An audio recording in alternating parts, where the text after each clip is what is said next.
I think we can start now.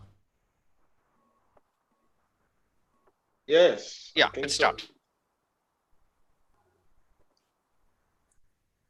All right. Welcome, everyone. Please start. It's good to see your beautiful faces.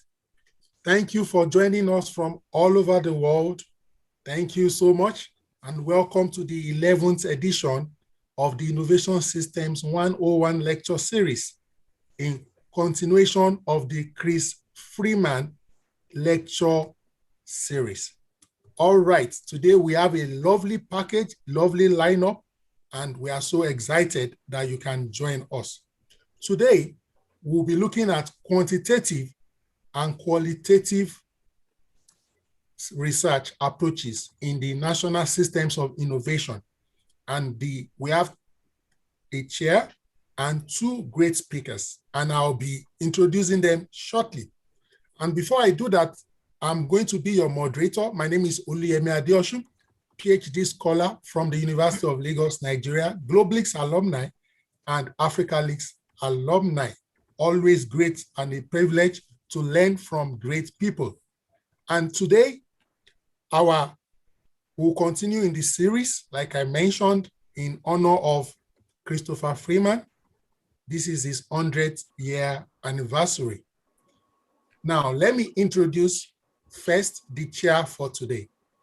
Our chair for today is Professor Gabriel Yoguel. Professor Gabriel is a professor emeritus economist from the Institute of Industry, National University of General Sarmiento, UNGS.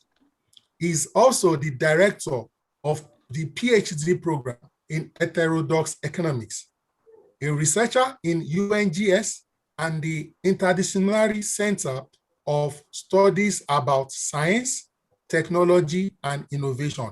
That is the CIECTI.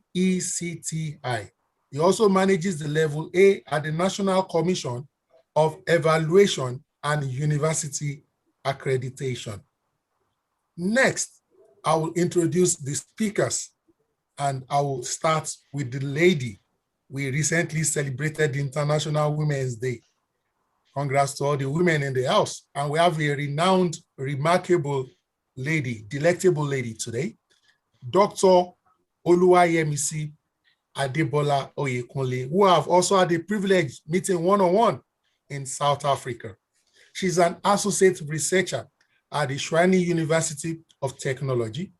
She's a lecturer and researcher, and she has over 25 solid years of experience. Our work focuses on the arts, cultural, and creative industries. She's also very proficient in cultural policy, indigenous management, small, medium enterprises, entrepreneurship, and also marketing. Dr. Oluwayemisi is the founder and CEO of the Good Reward Foundation, an organization that trains and empowers young people and women in fashion design, textile production, and craft making. You can see that she loves passing it on to others. It will be our honor and privilege to have her share with us today from our wealth of experience. Next, I'll be introducing one of my own mentors, Dr. Abiodun Egbetokun. He has a PhD in economics complement. Prior to that, he bagged his MSc in technology management and has a first degree, a BSc, a bachelor's in mechanical engineering. You will see that Dr. Abiodun Egbetokun is the definition of interdisciplinary research. He is the Assistant Director Research at the National Center for Technology Management, NACETEM, in Nigeria. Also, concurrently, he is the president of the Nigerian Young Academy. When you see him, you will agree with me that indeed he is young. I'd like us to know that this entire meeting is being recorded. We do hope that we have your permission and your consent to do that. and we are recording it strictly for academic purpose, because some other people will also watch this on YouTube at a later time. Thank you so much for your consent.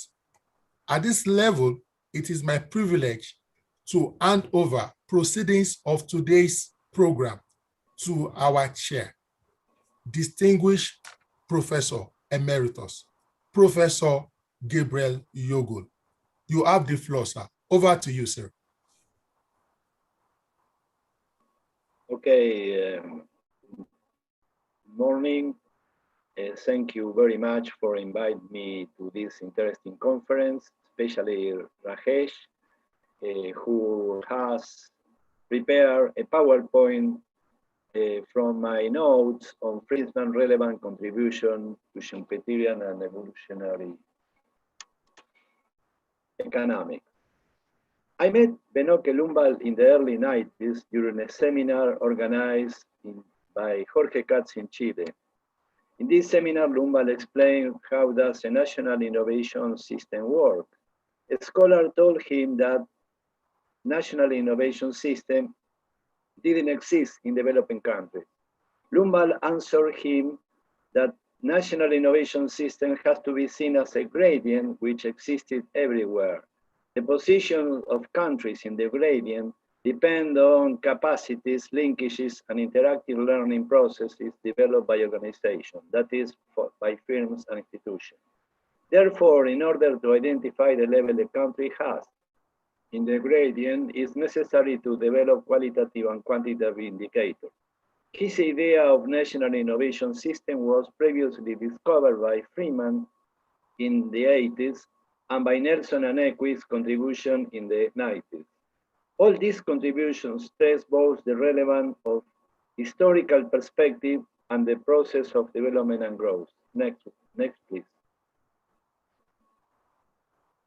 In Freeman and Low's book, as the time goes by, written and published in 2001, and in Industrial and Corporate Change, Low's article the last year, and in Lumbal and Chemina, the articles, the concept of national innovation system as a gradient is analyzed in terms of an emergent property of a complex system.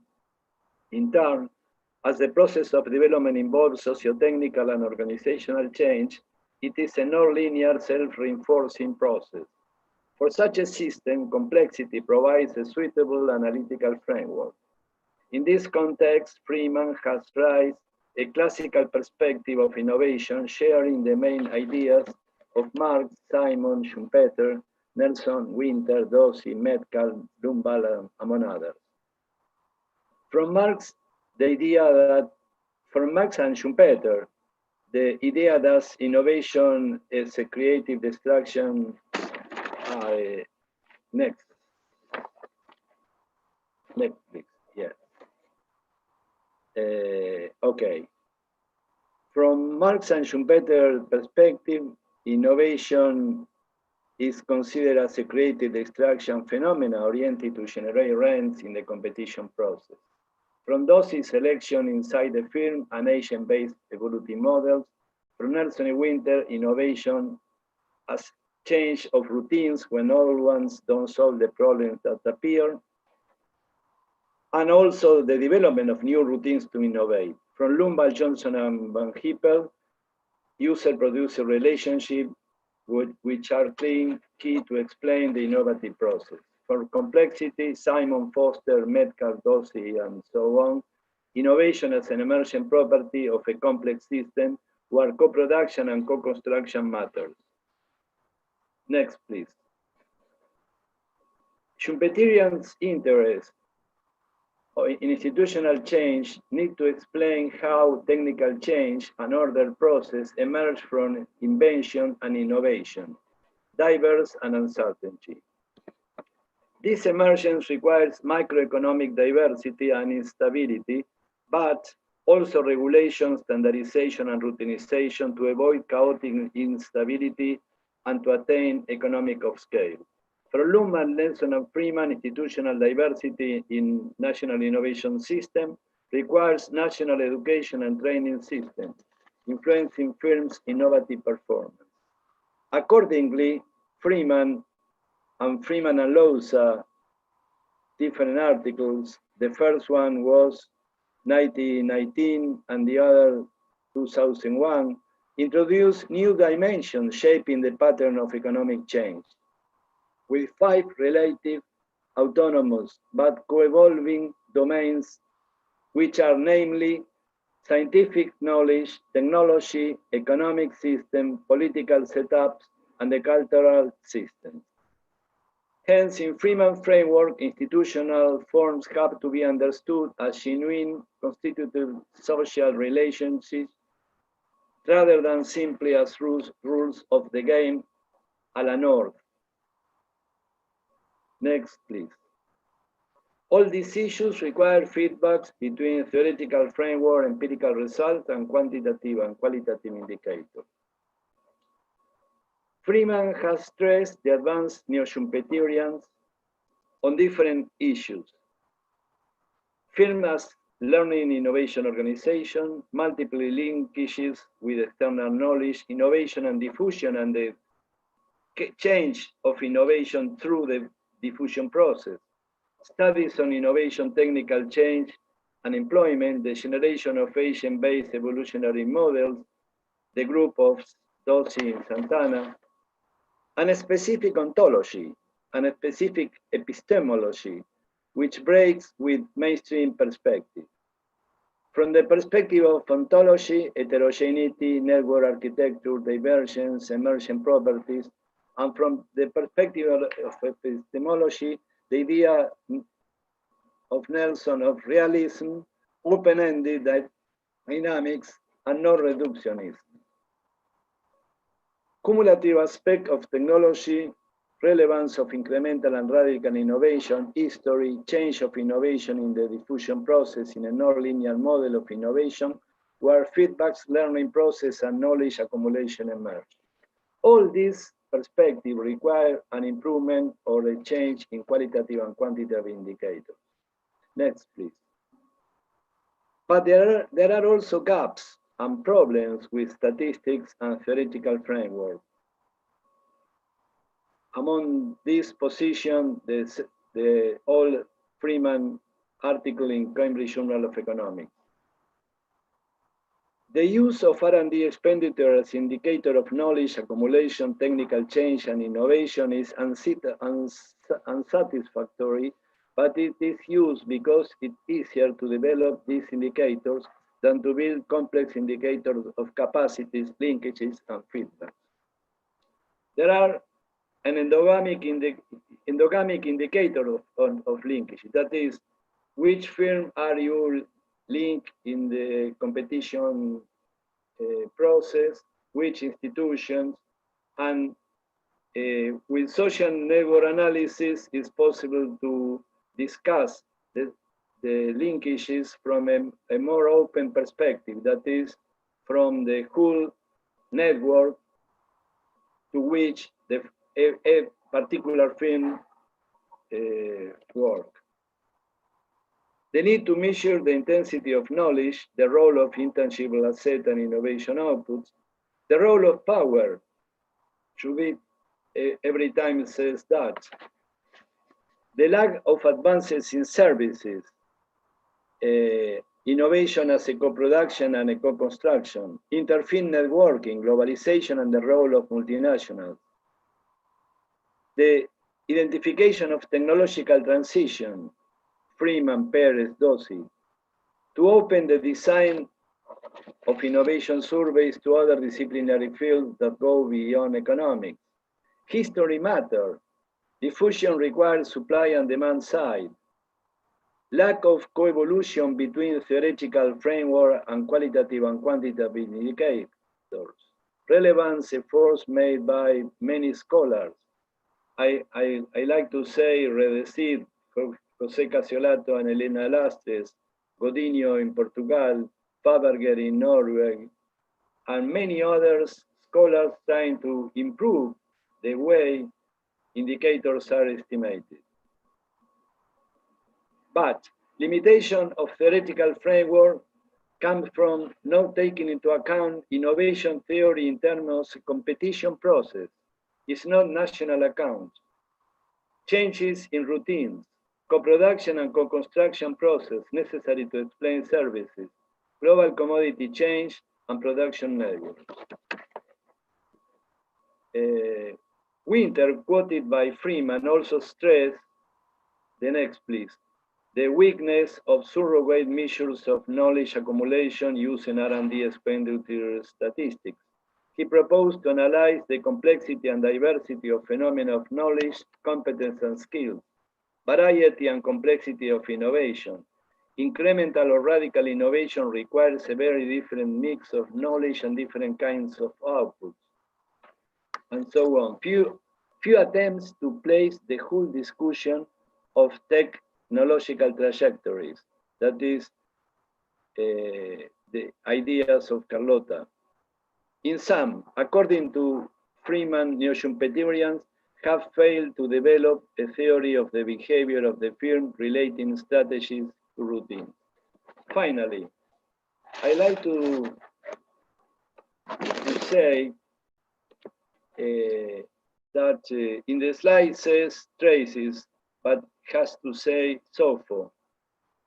Which were the learning from SOFO since in 1974, quite near 50 years ago. And this was managed by Freeman and Rodwell. Which were the conditions for successful innovation?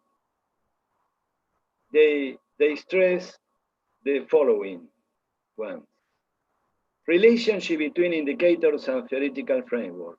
That is, it's not possible to discuss indicators without theoretical framework.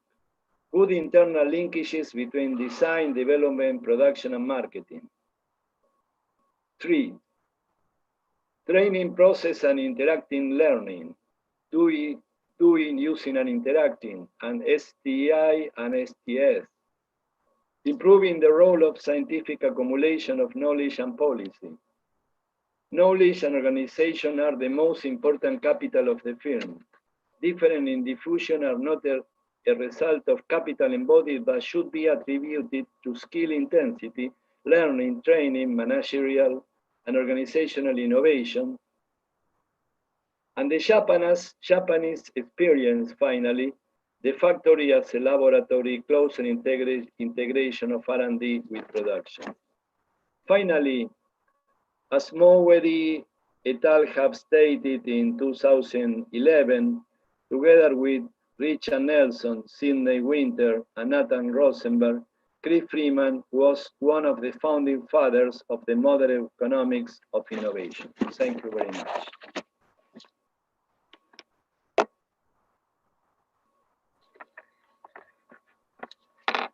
Thank you so much, Professor Gabriel, for that lovely presentation.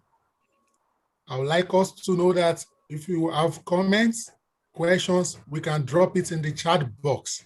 If you have questions, comments, feedback, please drop it in the chat box so that we can also make it interactive. I think it will be okay now for us to go to the next set of presentation. Rajesh, is that okay? Yes, of course. Please, Abiodun, please carry on. All right. So we'll be moving on to Dr. Abiodun. You may please share your screen. Abiodun, please carry on. Yes, so please confirm that you can see my screen. Yes, please. Positive. Okay, beautiful. Beautiful. Yeah, good afternoon, good morning, or good evening, depending on which part of the world you have joined us from. So I'm just going to pick it up from here and begin to address the topic before us today, which is an overview of quantitative and qualitative research approaches in innovation systems research. We're going to do this in 2 parts. Myself, I will take you through my thinking on the quantitative parts. almost like taking stock of the literature, but starting by looking at some fundamentals. And then my co-presenter, that's Dr. Oyekunle, will be walking you through the qualitative portion. Now, let me start with this thought, trying to make a case for a combination of quantitative and qualitative approach. Most of the people in the audience will probably agree with me that the emergent discussion about the relevance of mixed methods research, not only in innovation systems research, but in pretty much all traditions of the social sciences and innovation studies more specifically, is a veritable one. It's indeed very useful because while we need numbers, which is essentially in the domain of the quantitative approaches, we also need the stories behind these numbers. And as Professor Yoguel will be quick to point out, we need theoretical frameworks too, because all three will work together to give us a richer picture of the world. And that's my my starting argument for the necessity to combine quantitative with qualitative approaches. Historically, neoclassical economics has a rich tradition of dealing with numbers. It's as good as they come, very heavy number crunching. But in evolutionary approaches, the realization that qualitative insights also help to make sense of the numbers is very, very important. So I feel it's a very good place to start this today. Now, in terms of content for the rest of this presentation, I am going to take care of the first part, where I will lay some fundamentals in terms of research philosophy. And then we'll talk about getting data within the quantitative approaches. And what I'm going to do as I will go towards the end is not necessarily to do an exhaustive overview of quantitative approaches in innovation systems research, but to try to give you a canonical overview in terms of what is done typically in the literature. And then I will highlight my own critiques of the current approaches, and then round off with a quick word on agent-based modeling and what the future might hold for research methodologies in innovation systems research. And then Yemisi will take it from there and walk you through qualitative approaches. So let's start with some fundamentals. And let me preface everything I'm going to say in this section of the presentation with the following: that one of the important areas where innovation systems research, particularly the national innovation systems tradition, needs to do a little bit better, if not much better, going into the future, is in philosophizing, in getting the fundamentals. We have come to a stage in the innovation systems literature where a lot of number crunching takes place, and it's becoming obvious that not much thinking goes on behind these numbers. One particular quote that I love to use in this context is a quote that I picked up from one of my econometrics teachers back in the day, who said about the most dangerous thing that anyone can do in research is to put regression in the hands of someone who doesn't know what they are doing. So basically, they're going to always give you results, but these results may not necessarily mean anything. So the case for philosophy, why is it even necessary to begin to think about research philosophy, particularly for innovation systems research? It's purely because when research in general is premised on weak philosophical grounding, the methodology that comes out of whatever research objectives or research questions that are put out there would be weak. And always some results will come out, but these results would have very limited explanatory power. As a matter of fact, one of the things that those of us who work in the evolutionary literature of innovation research and other subdisciplinary areas of the evolutionary tradition need to be aware of is that the very critique that the evolutionary perspectives are out to correct is that results from the neoclassical tradition have, in a sense, limited explanatory power as far as the real world is concerned. But if we're not careful, we're rapidly approaching that limit where results in the evolutionary tradition may also begin to have limited explanatory power. So that is very, very important. NSI research is no exception when it comes to strong, basing whatever we do on a solid philosophical foundation. And I very much like this quote from Egbetokun and co. It's in their 2002 research policy paper, where they state that even when the purpose is just to apply the concept, here they are speaking specifically about the National Innovation Systems concept in a routine-like manner. They emphasize the need to hold some degree of understanding of its background and development. And this is particularly useful. We don't want a body of literature where nobody understands what anybody is doing, only the researcher understands what they are doing, and then we publish or we do research just for the sake of doing the research. All right.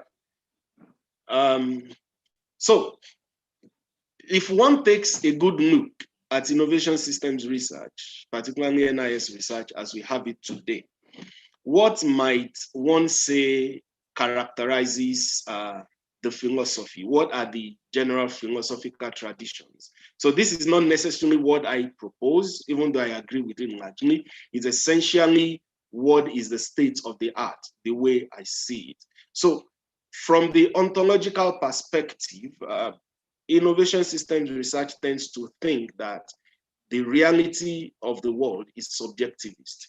In a sense, this allows room for heterogeneity of actors and tends to view all properties of systems that we see as emergent.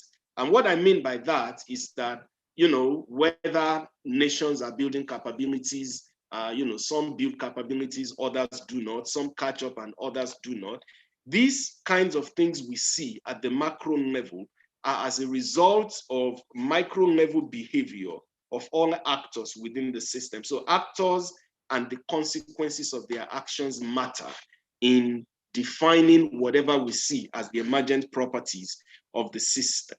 So a sound understanding of this ontological framing is very, very crucial to doing good innovation systems research from in terms of methodology. And then if one thinks about the epistemology of innovation systems research, it's essentially interpretivist in the sense that we have to admit that the experiences of the actors will play a role in their behaviors that we observe. And there's a lot of room for critical realism, as Professor Yoguel mentioned in the beginning, critical realism that leaves room for open-endedness and does not limit the boundaries of expectation. So this philosophical framing is what gives room for innovation systems research and evolutionary approaches in general to account for complexity and to account for path dependency, in which sense history matters. One of the stylized facts in the innovation systems literature is that history matters. There's a lot of path dependency that goes on. What happens with a country or with a particular system in 10, 15, 20 years from today is a function of the path that, the evolutionary path that this system chooses to follow. So to put all of that together, this quote by Taylor and Edgar, I like it a lot in this context. It says that the belief about the nature of the world, that is what we accept, to be the ontology, what's our reality, the belief about the nature of the world adopted by an inquirer, in this case, the researcher, will affect their belief about the nature of knowledge in that world. So if we think about a national system or a sectoral system or what have you, what we accept to be the reality within that system, how we believe that that system is organized, will affect the kind of knowledge we expect to uncover within that system.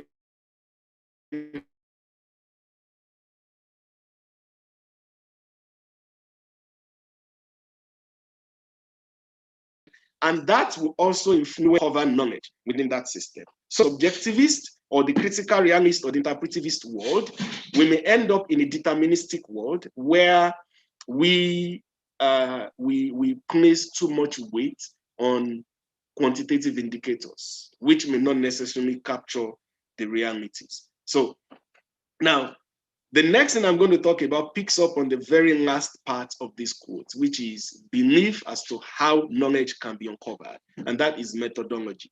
That word has been chosen carefully not to be method. Even though, you know, what we're talking about is research approaches, others may say that is essentially research method.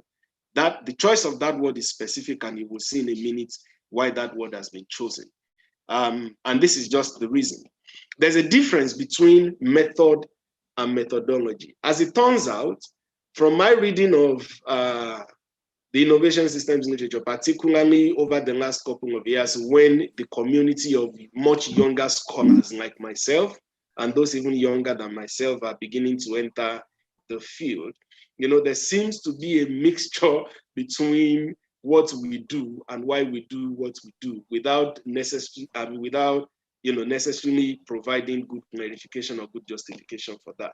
Now, I tend to think of the research method as the tool or the technique or the strategy applied. So this could be agent-based modeling, it could be regression, it could be a descriptive method, and what have you. But the methodology is the place where philosophy now begins to play a role.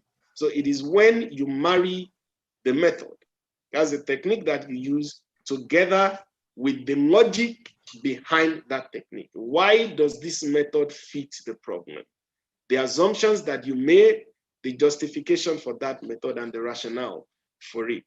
For instance, this is one of the reasons why there's a new tradition of agent-based modeling that is beginning to emerge, that is putting the Keynesian tradition together with Schumpeterian tradition, you know, in which Professor Giovanni Dozzi is playing a huge role nowadays. You know, this understanding that the tool and the technique, the strategy that we apply is different from why we do it, and providing a sound justification for what we do.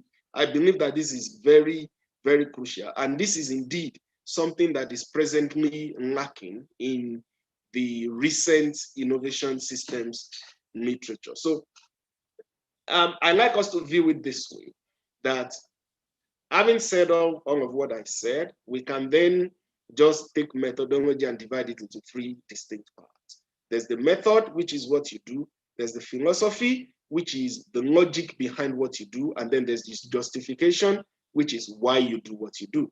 Why does it make sense? Why is that one approach better than the other? Now, within the domain, by the way, the rest of the presentation today is focused on methods. So I'm not going to talk much about philosophy and justifications. And so taking method in isolation, we can, distinguish between methods for data collection, methods for analysis, and methods for evaluating the results that we have. Again, I'm going to focus purely on data collection and analysis as is currently done and what I believe should be done. So before proceeding to that, after having made those fundamentals, I want to register three important remarks. The first one is that innovation research in general, in terms of methodology, is eclectic.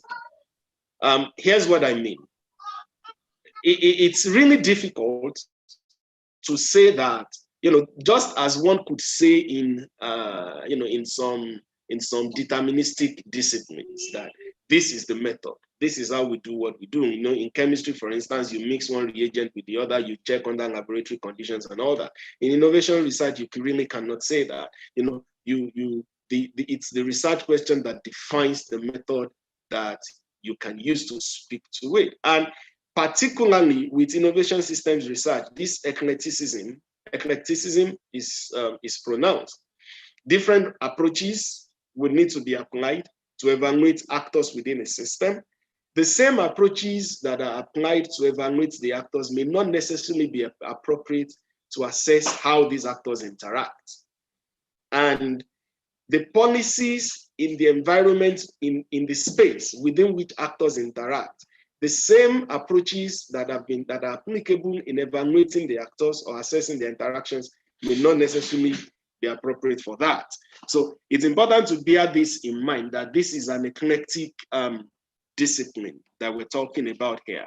And the implication of that for this discussion this afternoon is that we can't possibly discuss everything there is to discuss as far as research approaches are concerned. What we're doing today is essentially canonical, and I'm hoping that it would stimulate further discussion. So, putting all of that together, two important things that emerge is that there's nothing like NIS method, just like you have sociological research methods or demographic research methods or medical research methods. You cannot say that we have something called NIS research method. But that does not mean that we should walk away from a discussion around methods, which is why this lecture today I find it to be very relevant. Again, this is a very recent quote from two women that they are both alumni of the Nobelix academies.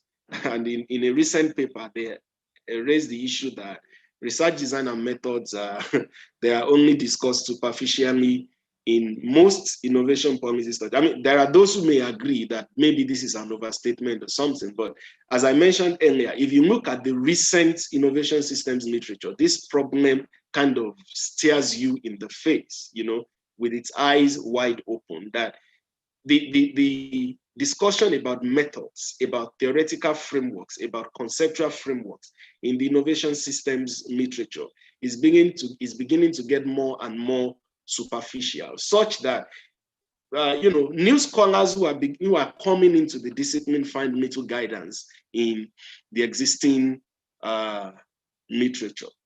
So, having said all of that, by way of background, let's talk about some things a bit more practical based on my reading of the literature. So, getting data.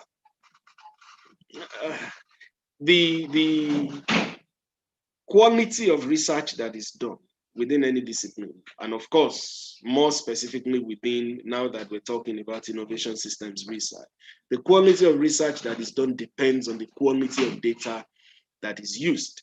And one thing you will agree with me about is that systems research in general, not just innovation systems, but systems research in general requires different kinds of data.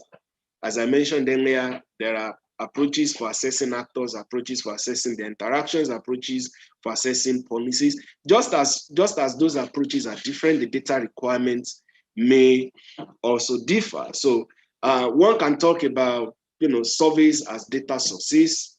You have a whole bunch of surveys that we refer to as administrative surveys. These are surveys that are collected by administrative authorities in the line of their work, and there are micro surveys that researchers collect on their own, very small, to address very specific questions. One can get data from observations, from doing detailed case studies, and from formal modeling and simulations. Now, to speak a little bit more about these, I have chosen to isolate the cases of surveys, and I do that precisely because surveys are particularly popular as a data source in innovation systems research. And because of their popularity, not because they are more important than every other data source, but because of their popularity, I've chosen to do, to present this table for us to think about.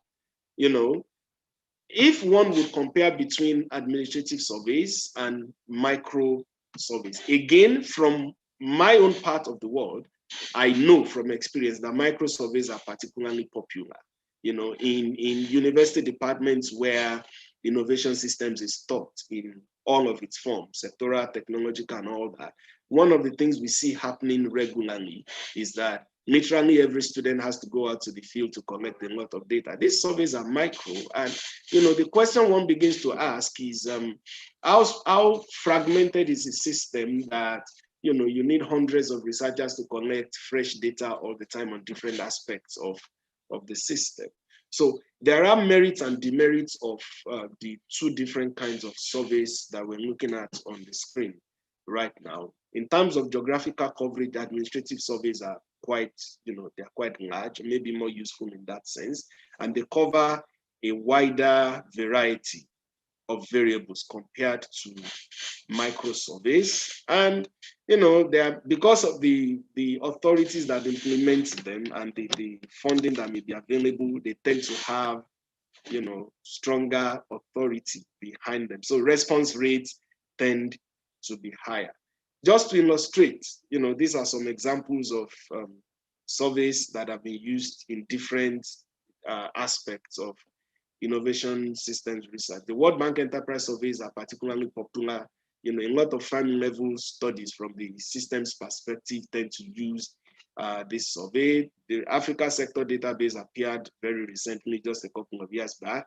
The World Bank is also behind the Living Standards Measurement Survey, which collects data at household level on different aspects of the system, the role of policy, and so on at household level in developing countries in particular. And in Africa, recently, countries are beginning to evolve their own innovation surveys, pretty much like the community innovation surveys. Now, this map gives you a sense of the coverage of the World Bank Enterprise Survey as recently as last year. You see that literally all of Africa, all of Latin America, and a large share of the rest of the world has been covered by these surveys, which gives them an edge over all kinds of surveys.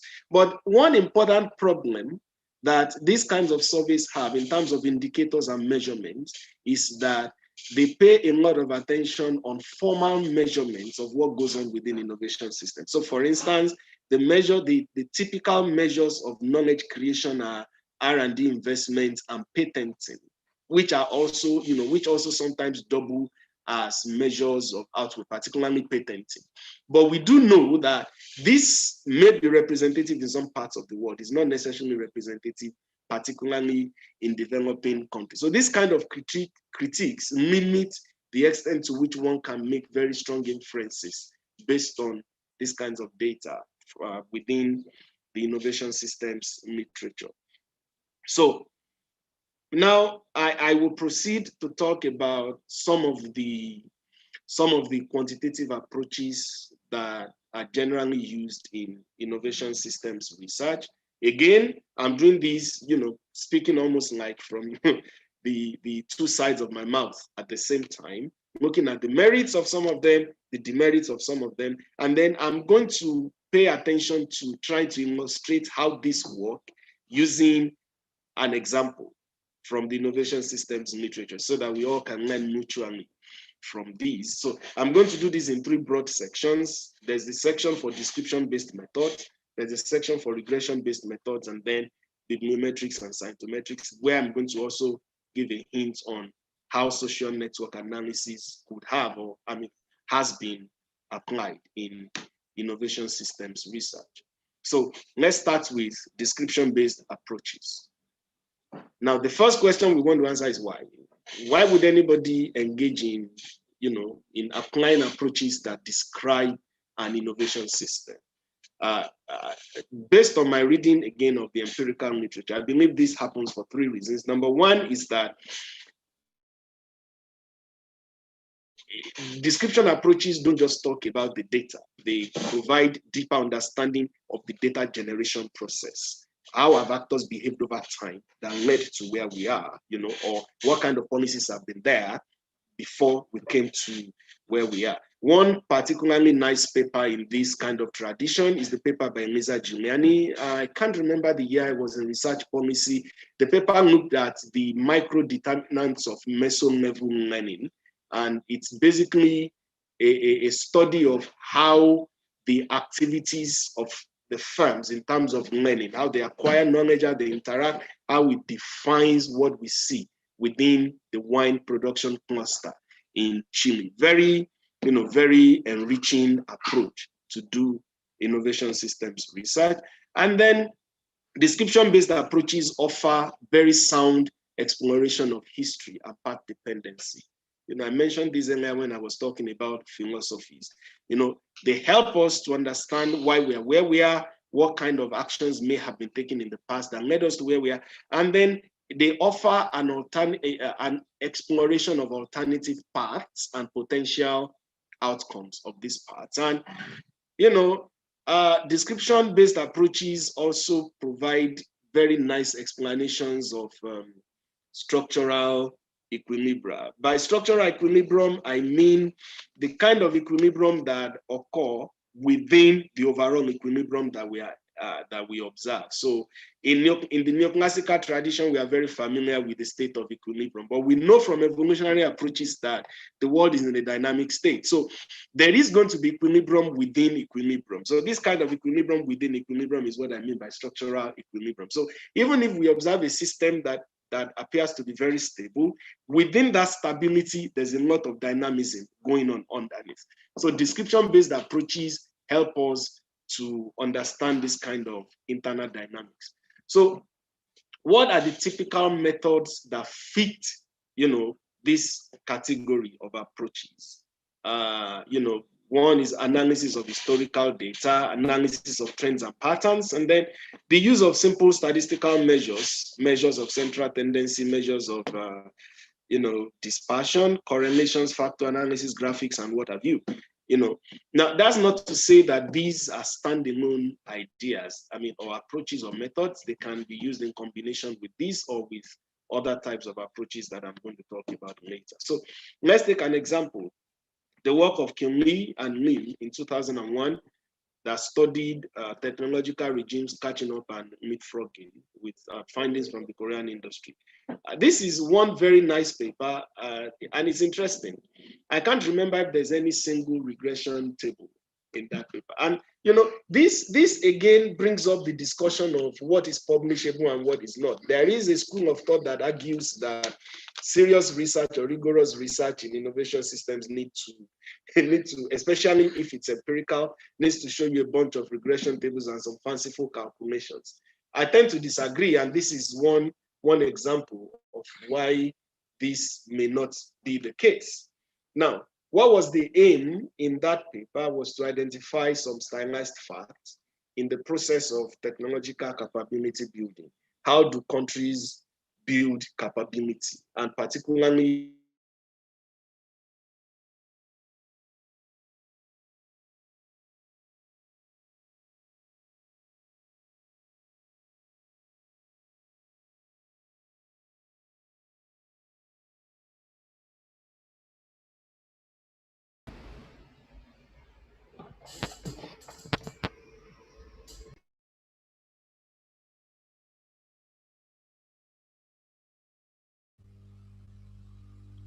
Hello. He seems to have lost Dr. Egbetokun. Yeah, I think so. Yeah. Hello, Abiodun. Hello. Yeah. Hello, Dr. Abiodun, can you hear us?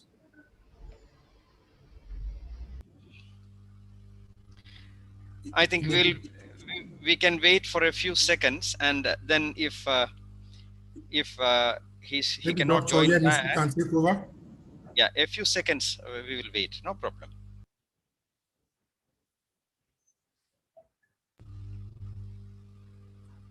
Be ready, MEC.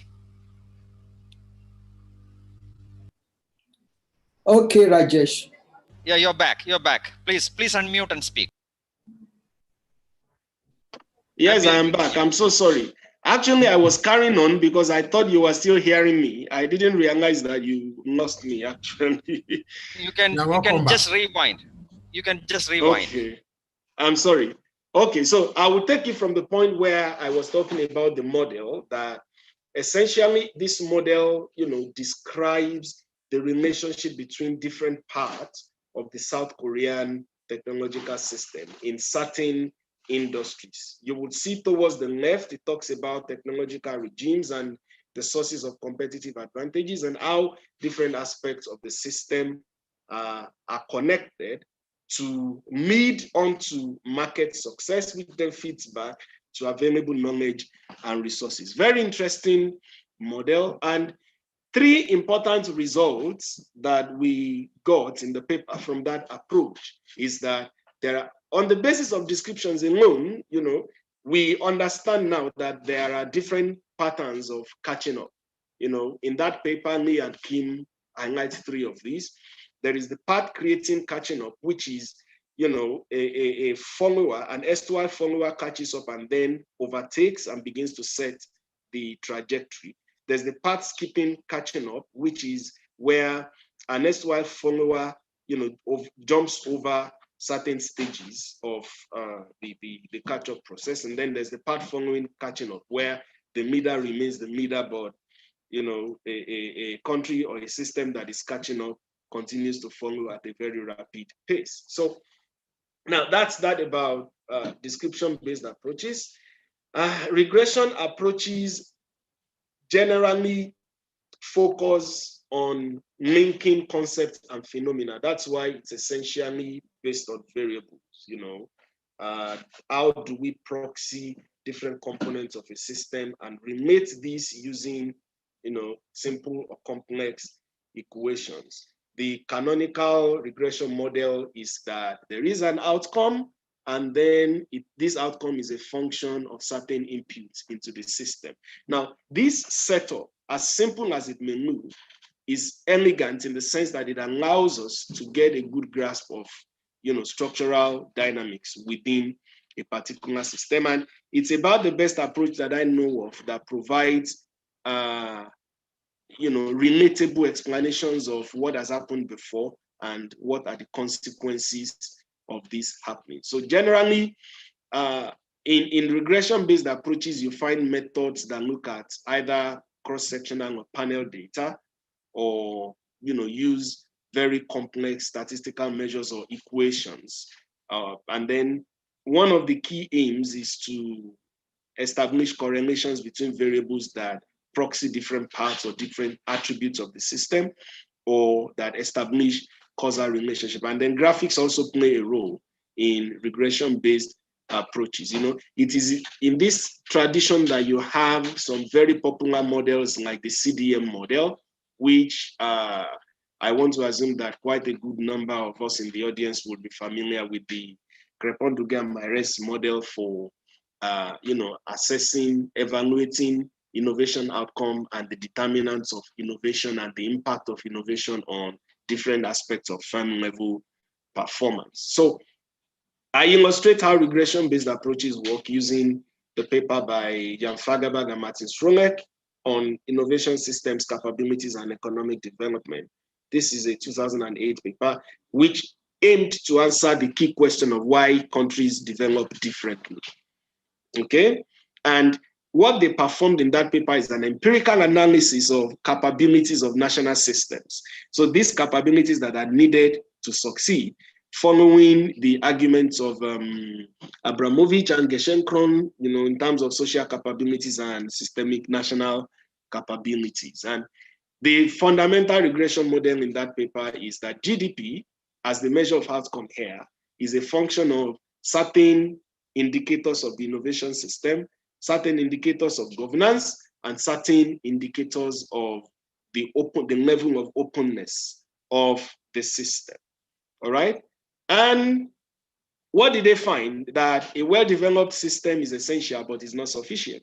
So again, this is one of the areas where it begins to appear that methods discussion in innovation systems research need to be complementary. We should not assume a position where we assume that one approach is better or superior than the other. Where one approach may be weak, another approach may just go in and fill in the gap. So we know from this kind of analysis that the strength of the innovation system, or a strong innovation system, is useful, but it's not sufficient. Governance, which is kind of what creates the ambience for every actor within the system to function is perhaps more important. In fact, it's very, very critical. Now, to the last part of my presentation before I begin to wrap up, cytometrics, bibliometrics, and network analysis, which is a different group of methodical approaches in innovation systems research. Why would anybody do that? Number one, these approaches, bibliometrics, cytometrics, social network analysis, usually they are taken together and they work together quite nicely. A lot of systematic reviews of the literature that appear these days combine these three approaches. They tell us about the emergence and evolution of knowledge. And if I may say, this is one area where the innovation systems research needs to do a bit more, regular stock taking of the knowledge. Referring back to the quotes that I used at the beginning, if we do not keep in view where the concepts, the methods, the theories, the frameworks that we are discussing are coming from, chances are that we will so forget the beginning, their beginnings and their implications, their meanings, their assumptions, that we may end up in a world where almost anything goes. And again, cytometrics, bibliometrics, and social network analysis approaches combined help us to clarify the pathways that knowledge has followed in developing up to where it is. And then it helps to highlight knowledge clusters, knowledge cores, and other communities of knowledge that may be on the periphery. So usually this works by publication count, systematic reviews, analyzing the patterns and growth of the literature. Now, one example that I like so much is a fairly recent paper, it's about a decade old now, on regional innovation systems in Africa. So this paper was a bibliometric analysis of collaboration patterns. And the logic behind the paper is that the extent of collaboration of a system, of actors within a system among themselves and with foreign collaborators defines the rate of knowledge diffusion and the direction of knowledge evolution within that system. So this paper set out to look at how the production of knowledge looks like within African innovation systems, taking countries together and looking at them under the broad umbrella of the continent. And, the paper analyzed 128,656 papers between 2005 and 2009. And, that's what they found. And 105,223 of these, are journal articles and conference proceedings, which then went into the final analysis. And they applied social network analysis using UCINet. The result is that, as you would see, there are three different clusters of three different systemic clusters in terms of research collaboration, knowledge collaboration, or collaboration in knowledge production in Africa. And this is very neatly geographically defined. The squares represent a particular cluster, the circles another cluster, the triangles another cluster. Okay, the squares are essentially countries of the north, the circles are essentially countries of the south and the east, and the triangles are essentially countries of the west.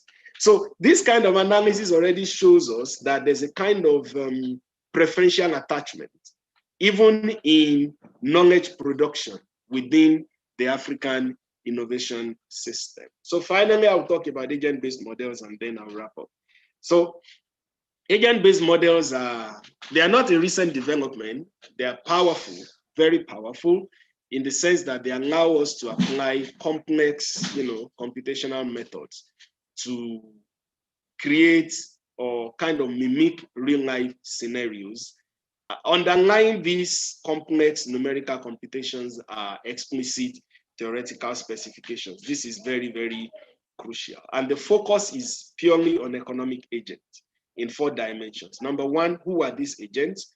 Number 2, what do the agents do? Number 3, how do the agents interact? And number 4, what are the outcomes of what the agents do or do not do? And herein lies one important advantage of agent-based models. They are now policy experiments in a way that even natural experiments do not permit. So you can tweak a policy within a model to see what the outcomes would be on different parts of the system, okay? And this has been done in different traditions. Basically, the typical ABM is made up of 5 components.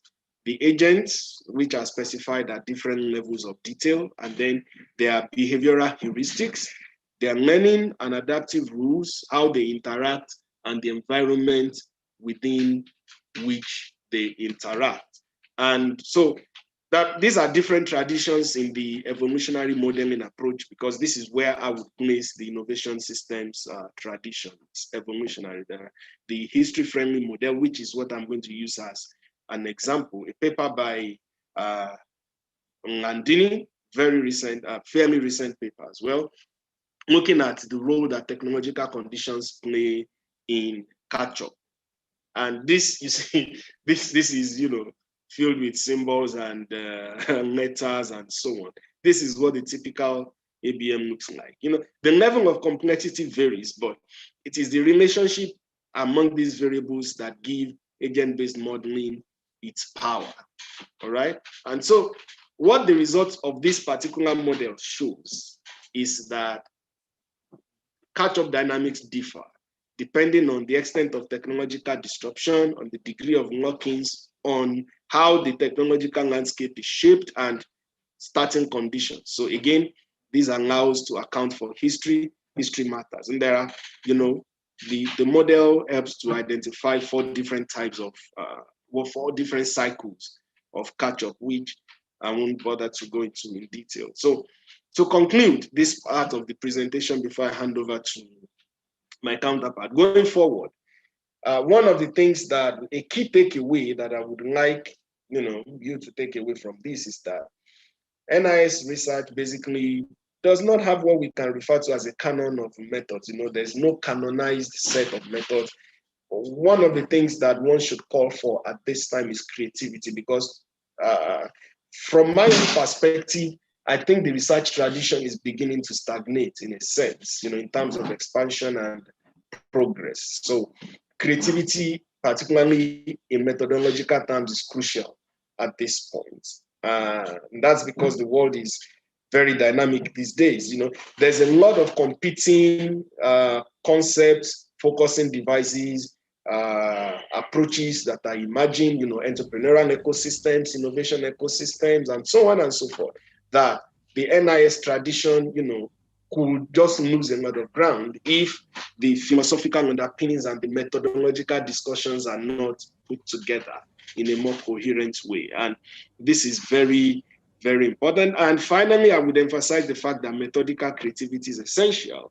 It's crucial to regularly take stock of the body of knowledge. This is one thing that systematic reviews can do extensively. So on that note, I will stop and then hand over to Yemisi, who would you know, talk about the qualitative approaches. Thank you so much for your attention.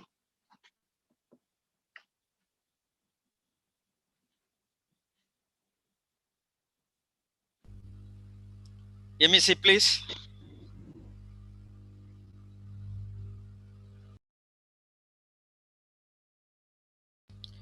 Please unmute. Please unmute yourself. Hello.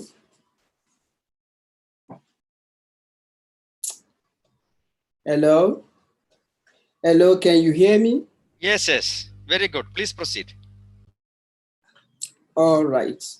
I'm going to start by saying good morning, good afternoon, good evening to all the participants all around the world, depending on the geographical location where you are.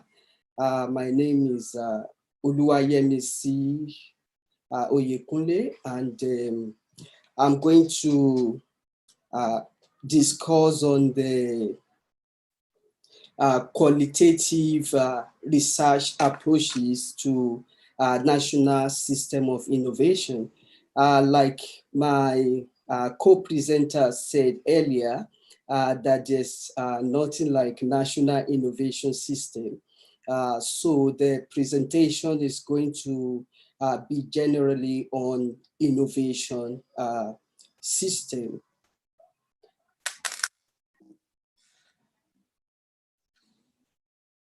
I want to make this point.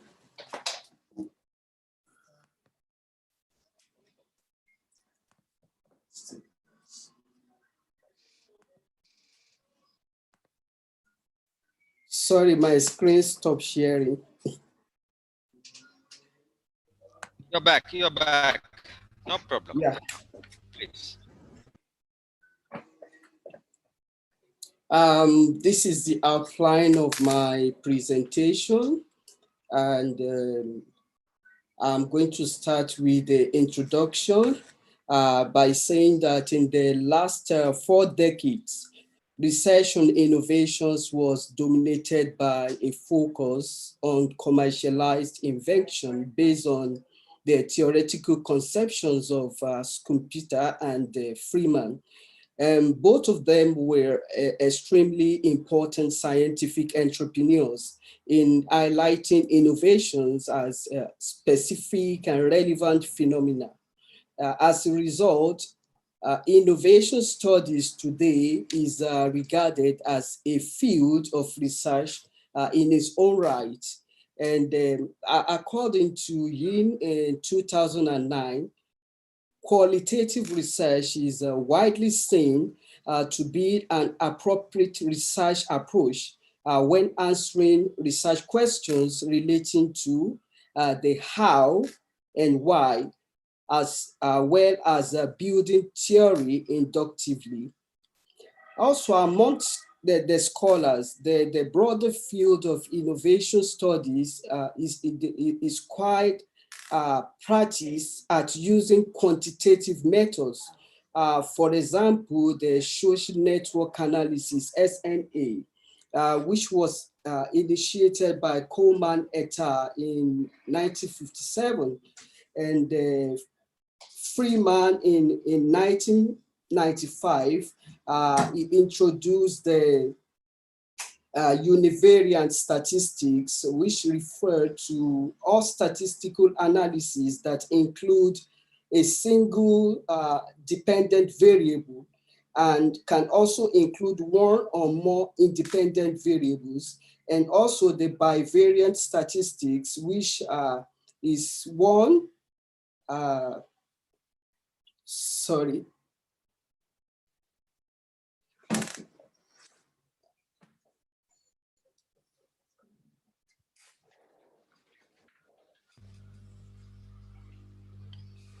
It's okay. I think I moved my slide. How do I move this? Okay. It's working very well. No problem. Yeah. And also the bivariant statistics, which is one of the simplest forms of quantitative analysis, which involves the analysis of two variables for the purpose of determining the empirical relationship between them. And he also introduced the multivariant statistics, which is a subdivision of statistics encompassing the simultaneous observation and analysis of more than one outcome variables. And although innovation studies usually takes a case study approach, which can include both quantitative and qualitative methods and data, sometimes which is referred to as mixed studies or triangulation. However, some scholars, they find these descriptions to be quite ambiguous, while others some think it is focused on summarizing policy reports, and some scholars also present that qualitative case studies. Hello. Okay. Some scholars also think that it focuses on summarizing policy reports, while some think that it presents a qualitative case studies that are often vague or on methodology and the data, and they are more focused on theoretical discussions. And according to the Oslo Manual perspective, the academic and policy users prefer quantitative data for most research purposes. However, survey respondents find it difficult and demanding to report quantitative interval data for innovation activities or indicators such as expenditures, personnel, income generated by innovations, the number of length of collaborations, the number of IP registrations or applications, etc. And in addition, many innovation concepts are difficult to quantify in part because the records and management and development activities of some countries do not align with innovation concepts, or because the concepts only apply to a specific context. And nevertheless, the qualitative measures for innovation activities that cannot be collected on an interval level can be obtained, codified by using questions that ask for nominal and ordinal data, such as importance of different information sources or categories for frequency, which these sources are assessed.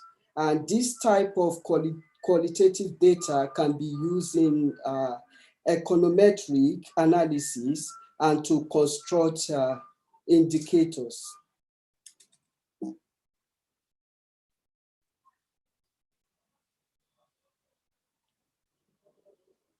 Now I'm going to talk about what is qualitative research.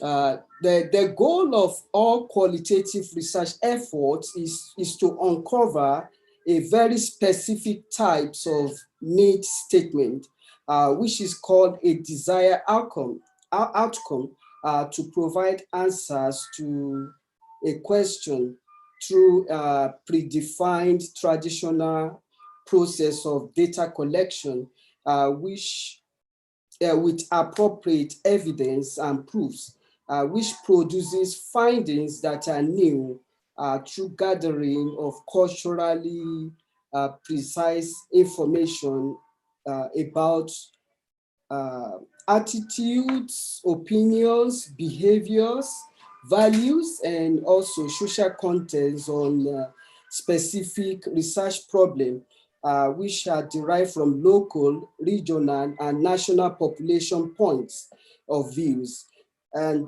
which can also provide an outcome that can be interpreted with only quantitative data.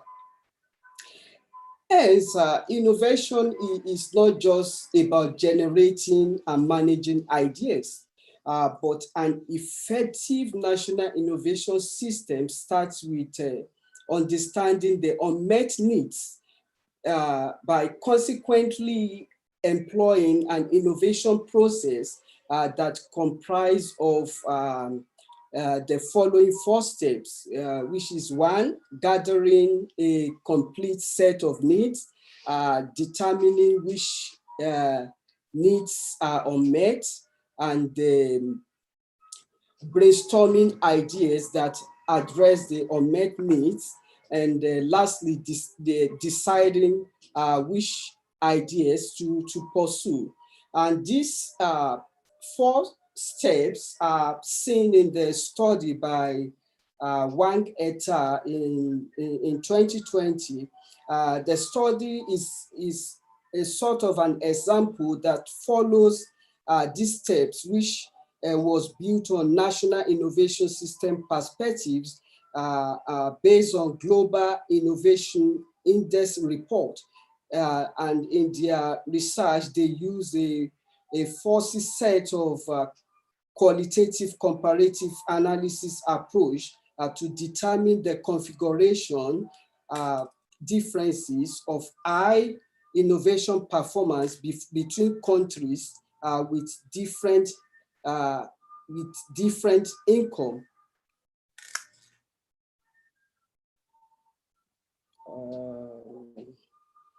Now I'm going to talk about also the qualitative methods of innovation studies.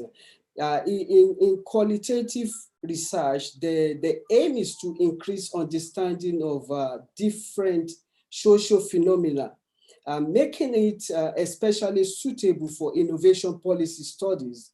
The issues investigated in innovation policy studies are inherently social phenomena, which centered on people as actors in geographical and historically specific terms.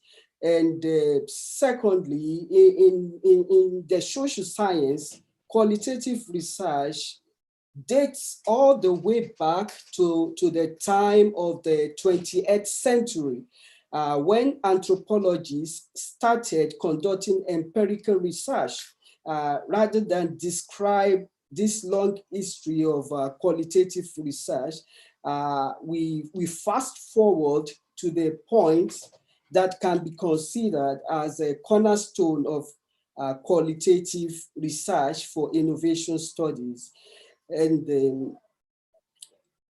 qualitative measures for innovation studies cannot be collected on an interval level, but it can be obtained and codified by using questions that ask for nominal or ordinal data, such as the importance of different information sources or categories for the frequency with which these sources are assessed.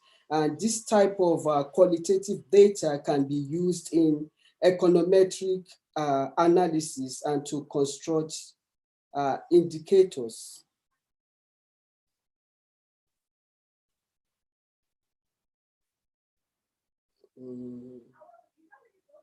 I don't know.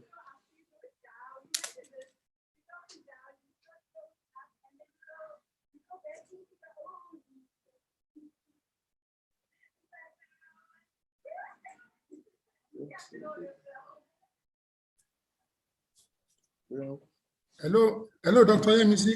We seem to have lost you. Where's my mic? My mic. We can see your screen, but we can't see you. I think she's working on her screen. You may also need to unmute, ma'am.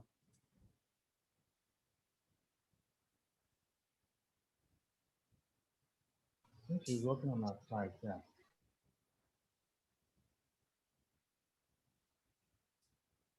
Hello, Dr. Oluwayemisi. She's working on her slide. She's working on her slide. Okay. All right. Thank you.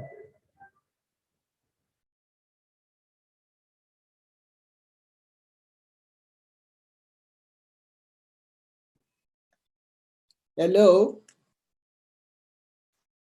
Hello? Please, Can hear yeah, you. yeah, you're fine. Please. Go on. We can hear you, ma'am. Okay. Thank you. I think I missed a slide.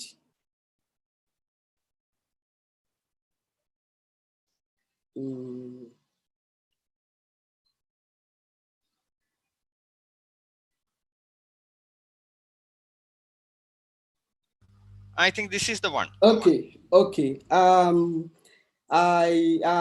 going to discuss on the types of qualitative research design, and I'm going to start with the ethnography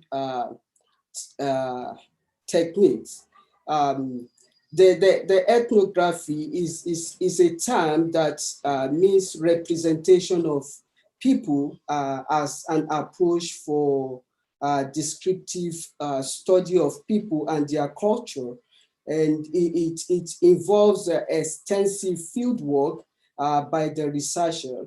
And it's also involves data collections, which embraces both formal, informal interview, observation, documentary, and as a result of this type of data collection, they are time consuming, and also the data analysis method used in the ethnography study is also always interpretation of the data which is gathered from the population, and the results are always stated just as the participants stated.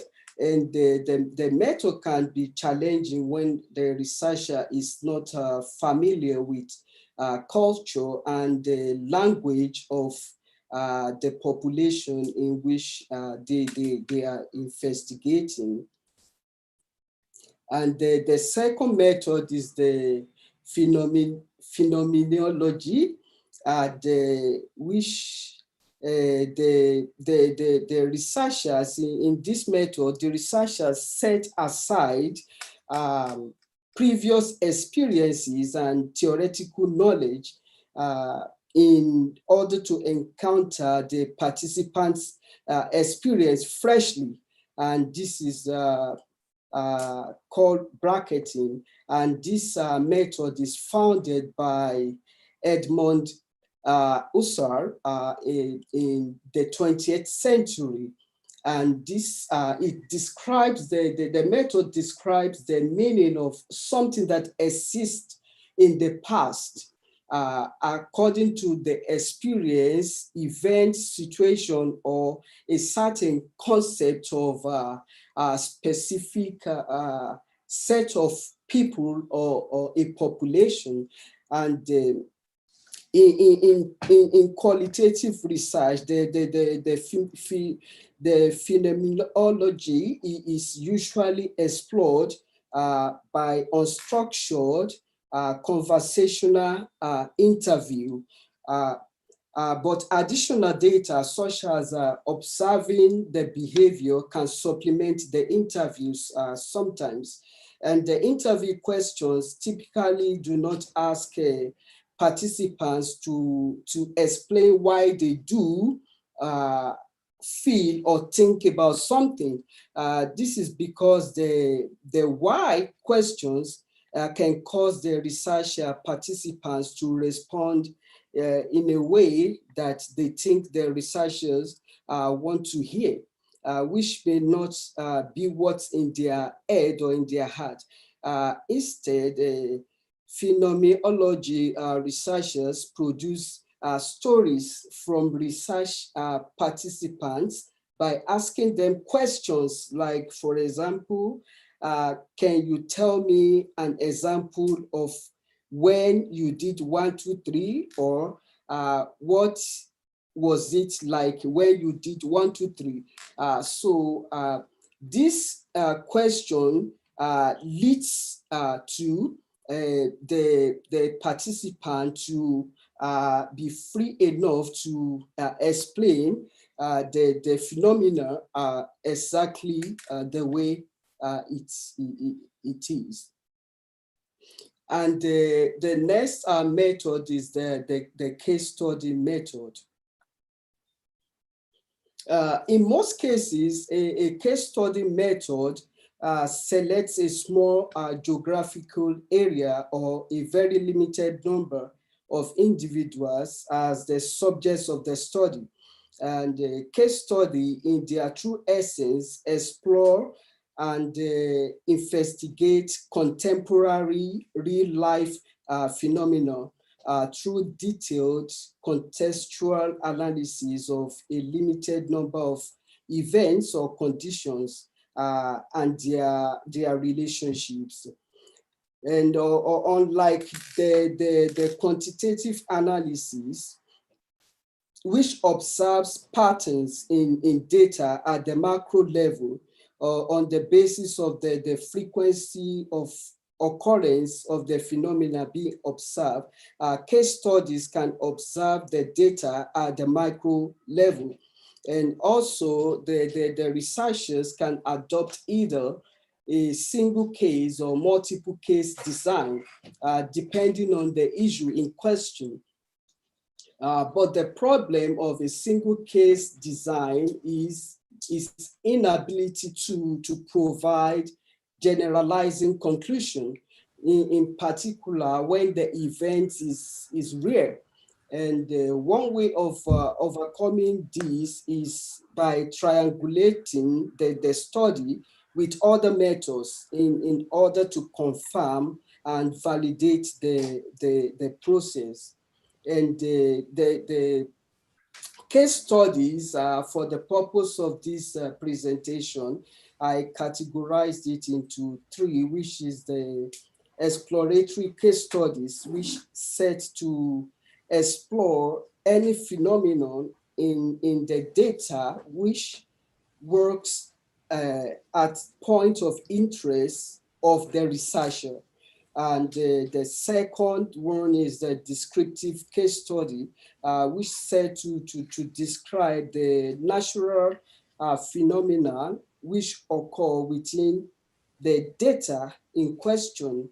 And the third one is the explanatory case studies, which examine the data closely at a surface and deep level in order to explain the phenomena in the data.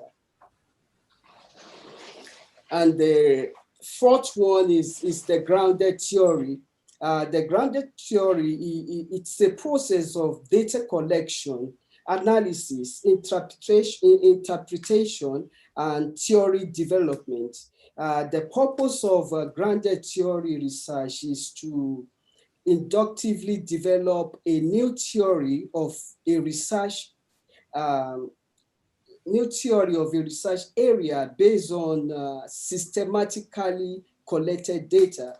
And it starts with discovery or construction of theory from data that are methodologically obtained and analyzed using comparative analysis.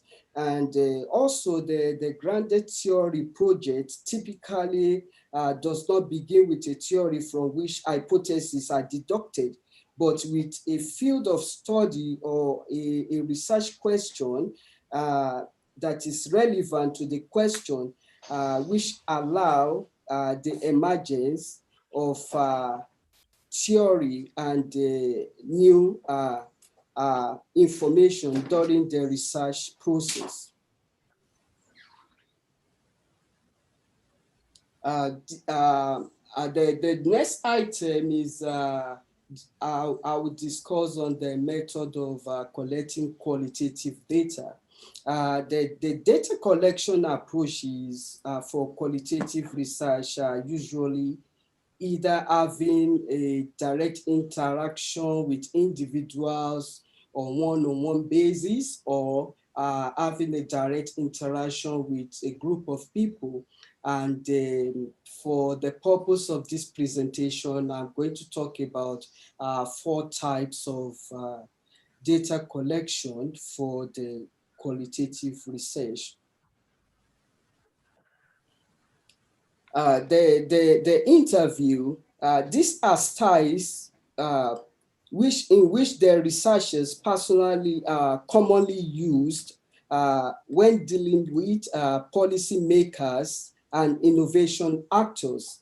And we often see semi-structured interviews used in innovation policies, innovation studies, or policy studies, where researchers have certain topics to discuss, but prefer the degree of flexibility for the interview to take interesting directions. And also in the semi-structured interview, the researchers working on the National Innovation System often use these to the semi-structured format with a prepared list of questions covering the topics which they discuss, and allowing extra questions and for the interviewee to introduce other relevant material. And this makes the qualitative interview to be viewed as a user-driven innovation process tool.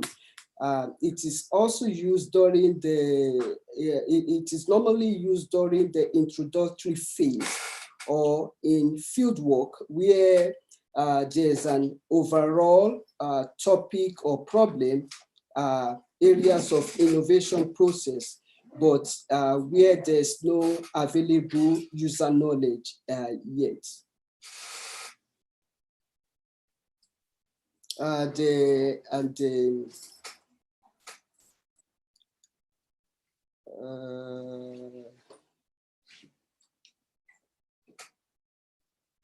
Interview.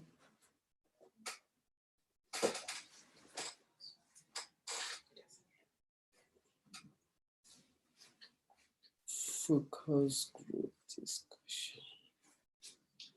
Okay, the focus group discussion. The focus group in research is a research technique that is used to collect data through group interaction in a form of group interview that give opportunity for communication between research participants in order to generate data. And the group comprises of usually small number of carefully selected people to discuss the given topic, which can help people to explore and clarify their views in a way that it will be less easily accessible in a one-to-one interview. And also they can be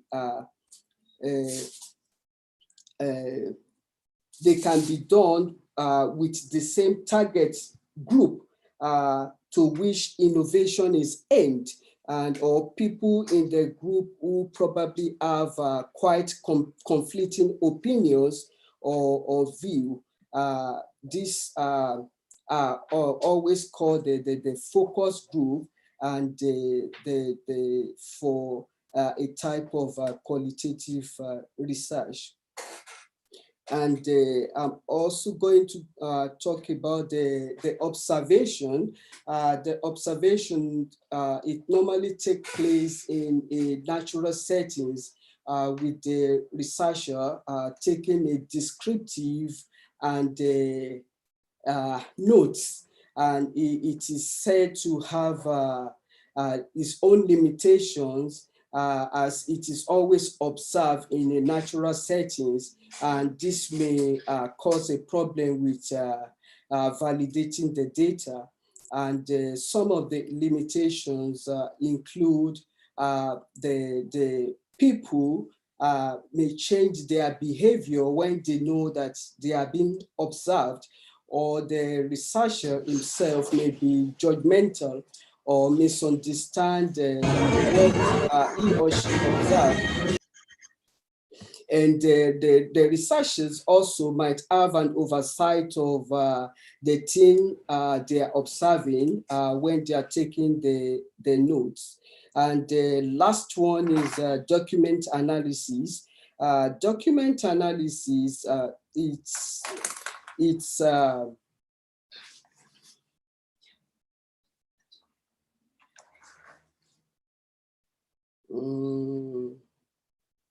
I don't know.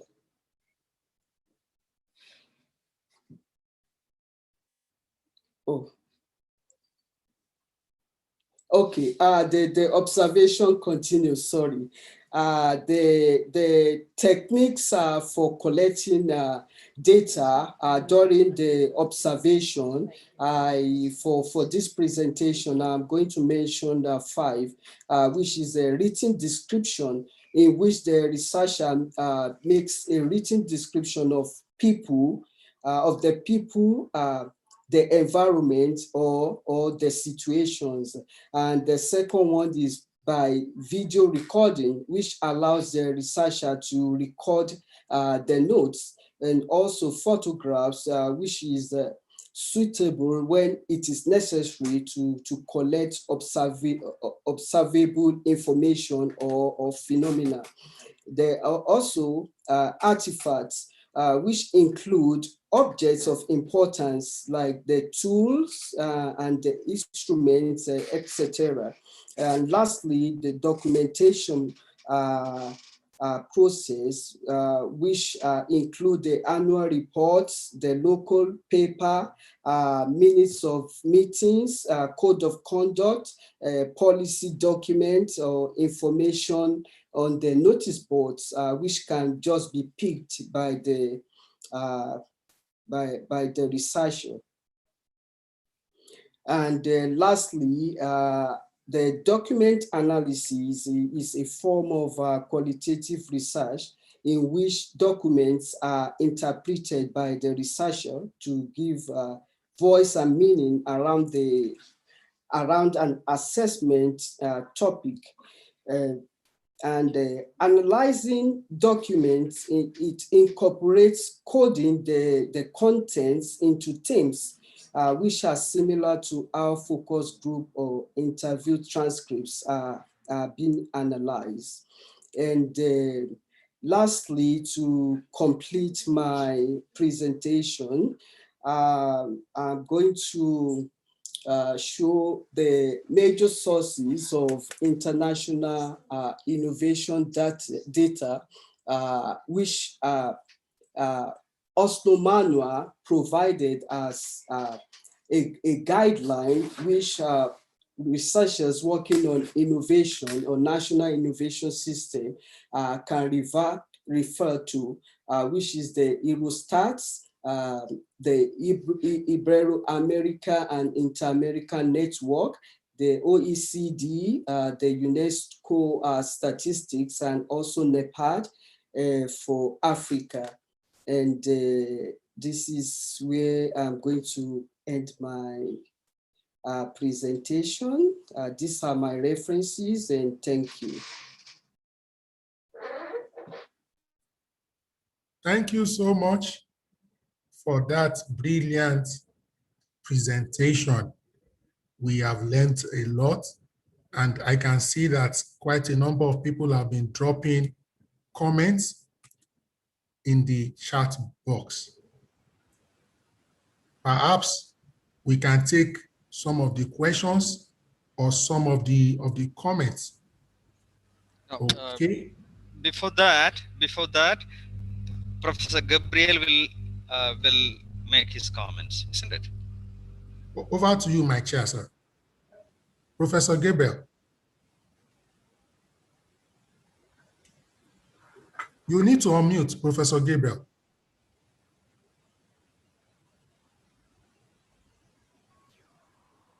It's okay now. Okay, thank you very much. I will try to be shorter, but you can interrupt me if it's not adequate. In this panel, it happens something not common. That is, we interchange our position and the comments to the other group. That's what I have done with Abiodun and Shemesi. And I'm very happy that they have changed the families of models, social network analysis, and no, excuse me, ABM, and I have proposed it to change it for ABM, that is 7 evolutionary models, and it was necessary to differentiate the orthodox model and the heterodox models. Well, I like it very much. Abiodun and Genesi presentation is a good contribution to discuss much in depth some epistemological, ontological, and methodological issues related to the national innovation system in a very well-documented steps. Let me make some general and specific comments, in some cases supporting your power, and in others proposing to include other dimensions. According to Freeman et al. And the evolutionary neo-Schumpeterian literature, you can see my previous presentation, Rajesh have it. I wonder if traditional qualitative and quantitative indicators solve the questions stressed by evolutionary Schumpeterian literature. I think that these indicators should work together, that is, qualitative and quantitative. A new indicator should be created to solve the following problems raised from evolutionary neo-Schumpeterian theoretical perspective. And also I think that qualitative methods can improve quantitative ones. But which are the problems I see? Not in the paper, but in reality, in terms of try to discuss national innovation system. How to put in the analysis that innovation is a creative distraction phenomena in competition process. That is, the idea of competition has to be put in the center to explain the innovation process. How to deal with innovation as change of routines. Nelson and Winter in '82 have stressed the relevance of considering innovation as a change of routine. Innovation as emergent property of a complex system. How do we deal with positive and negative feedbacks among components and the blockages in order to stop the evolution of national innovation system? What about the doses claim about selection inside the firm? And I think it's very important. And the selection, the first selection is not the market, it's the firm. User-producing relationship, co-construction and co-production implying using, producing, and services.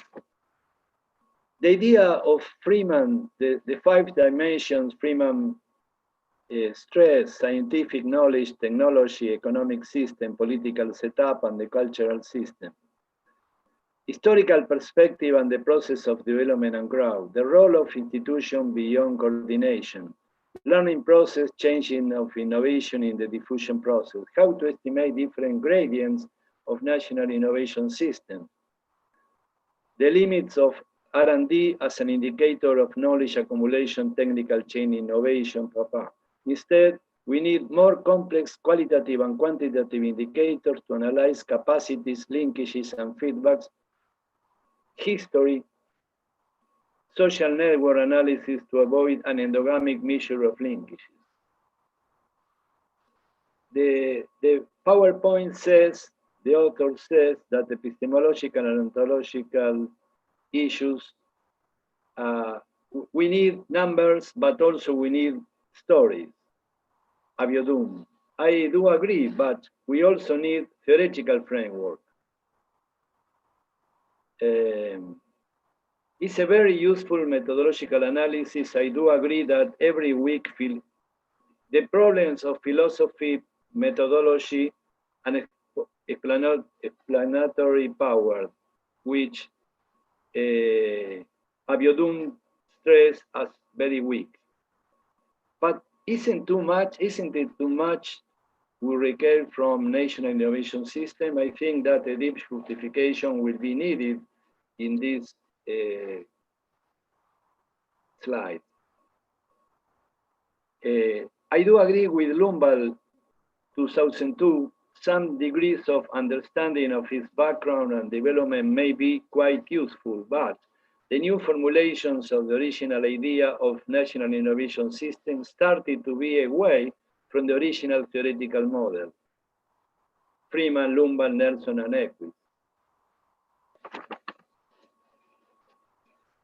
Something about the research onion, which was omitted in the presentation. It's very interesting, but what is the theoretical framework related to the research onion? Onion from deductive, inductive, and abductive methodology. Later methods, but where and how the theoretical framework is. I like very much the slide of epistemology and ontologica explain relations among dimensions, but how do they adjust to social innovation system? I would add realism in the sense of Nelson and Winter, open-ended and non-reducibility from an epistemological perspective. And besides, from an ontological perspective, I would add heterogeneity, creative capacities of factors, learning and adaptation capacities, routines. Second, network architecture, linkages between components, network topology, no global controller, network externalities. 3, diversion of systems, positive feedbacks, disequilibrium, uncertainty, irreversibility, heterogeneity of systems, and emergent property from an ontological perspective.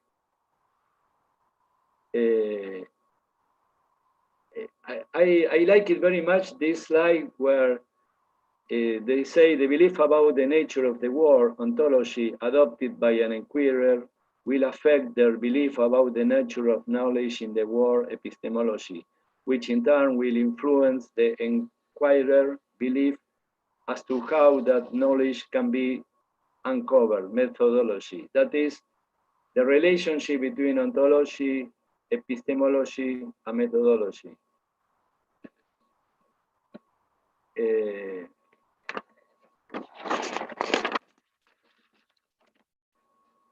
Data sources.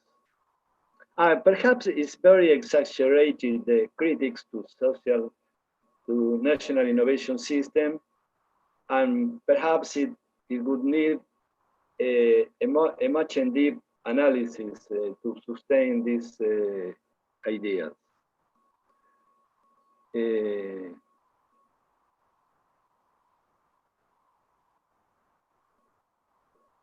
Why don't you discuss the formal R&D versus the informal R&D? In developing countries, I think that informal R&D is much more important than formal one, but the reports and the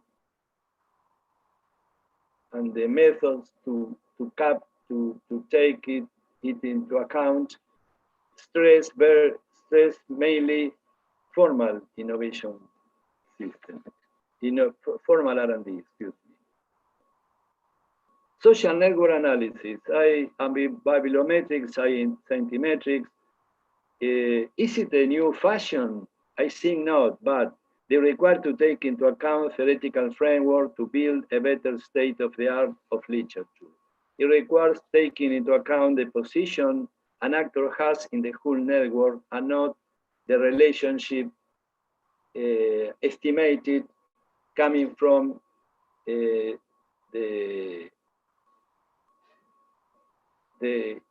innovation sources.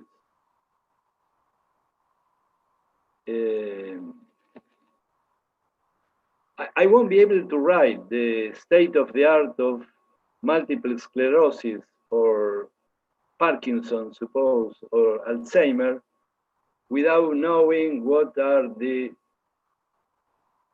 how to deal with these aspects of medicine, and without know anything about medicine, the method requires a theoretical framework again. I like it very much the history, to take into account ABEM, evolutionary models, and you have to quote the author is Octavio Lerena, which is a PhD student from Veronica Robert and me.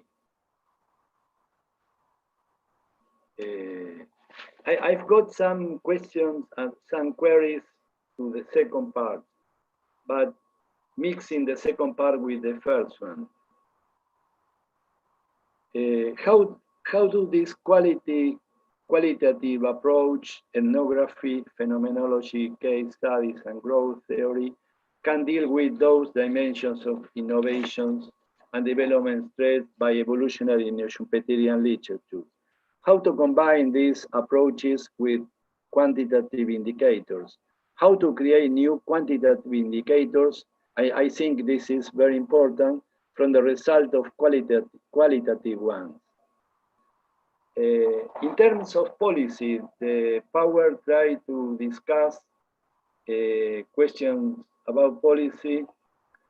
I think that it's necessary a complex perspective moving away from the mainstream theory in terms of intervention process, intervention form, and policy rationale.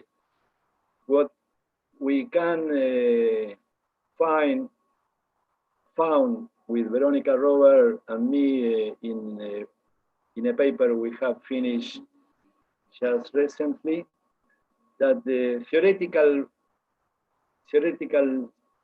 framework is absent also in the majority of policy recommendations, from the traditional market failures to other failures. And taking the ideas of Dossi, all we see are failures. So acting, following, or surprising failures is not a good recommendation. Finally, I have sent to you two papers today. One of the industrial marketing and management and the other in regional studies, where the combination of quantitative and qualitative indicators are stressed. And I think it's very interesting what the papers say. And I like, by finishing, quoting Giles, that says, mainstream social science tend to emphasize method, rigorous procedures for data gathering, data analysis, replication, but has a relatively simple ontology. The ontology believes on equilibrium and maximization. And it's much more important to not to have endogeneity in the models than discussing from a theoretical perspective what you are doing in terms of national innovation system. Kurt Doffer says quite the same from evolutionary perspective, saying that evolutionary theory imperfectly deals with a complex reality, while neoclassical theory accurately describes a simpler world that apparently do not exist. Well, I have many other comments, but I think it's very late and I have to stop here. Thank you.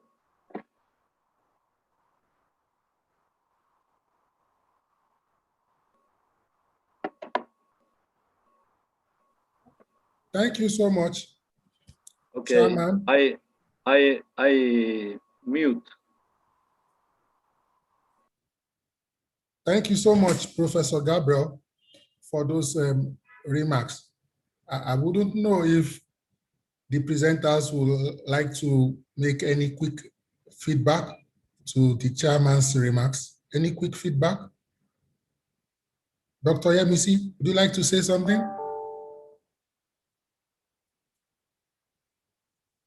Dr. Abiodun, would you like to say something?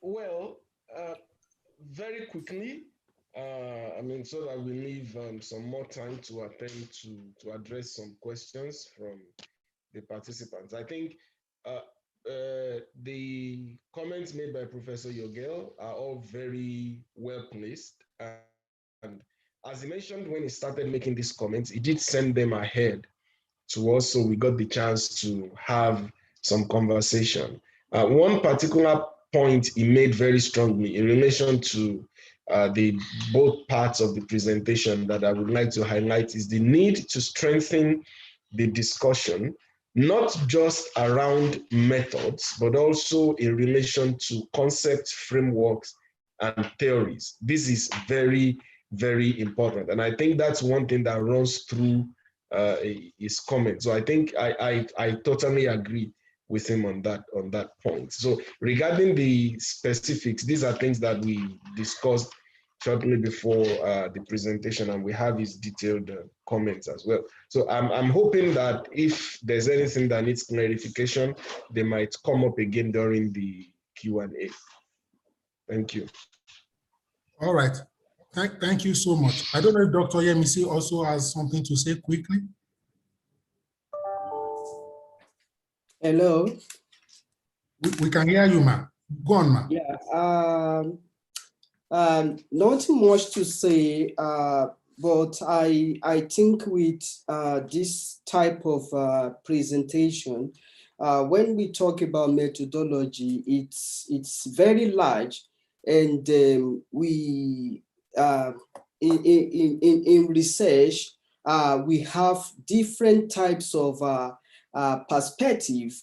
I see from the questions some people talking about rural development, some people talking about capitalization. If I also have to talk in the perspective of my own area of research, that means within this period, we can't discuss all the studies that are available and all the various types of research methodology that we can use. We can only provide a sort of introduction so that we can understand when we're talking about innovation, what are the things that we can imagine or we can think about. And that is just, but I think in the moving forward with this lecture, probably there can be more discussion on empirical research and the methodology, theoretical frameworks and things like that, especially using the Oslo manual indicators and doing research on innovation. So I think in the future, we'll be able to have a wider perspective of this topic so that a clearer understanding can be provided. Thank you. I think Thomas Sismer has a point to make. So can I invite him with the permission of Oluwayemisi? Yeah, please, Thomas Sismer. Yes, hello. Thanks for all the nice presentations. I think the speakers have lined up a lot of methodological material and also in a sophisticated way. And I love all this differentiation of the aspects. The only thing that comes to mind once in a while is that when we go to judge methodologies, then we should not forget about what the research questions are. Because once you have really formulated a research question, you come to this very trivial thing, actually, that the research question depends in the first instance whether you need a theoretical answer or an empirical answer. And if you need an empirical answer, it depends very much on the data, which of the methods you can choose. This is, I think, very, very simple. But when judging, we should not forget it. Never ever judge without having really a specific research question in mind, even if for your own purposes a method is not so welcome. If your neighbor's research question, for that it may be very important what you don't like at that moment. Okay, so never forget the research question. Thank you.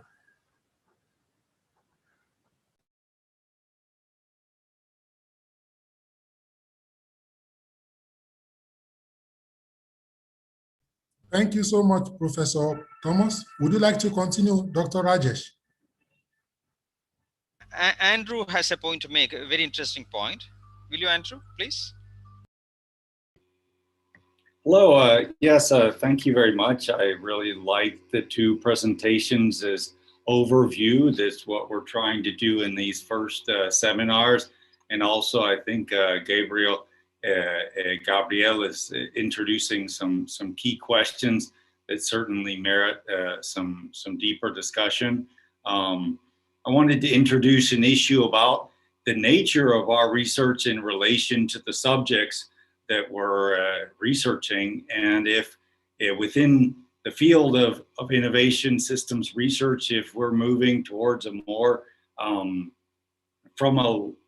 to a less extractive mode of doing research, where it's really benefiting us and our academic publications and so forth, and maybe policy, to more participatory action research and working with the actors, facilitating dialogues and co-generation knowledge and action that can be taken based on the research.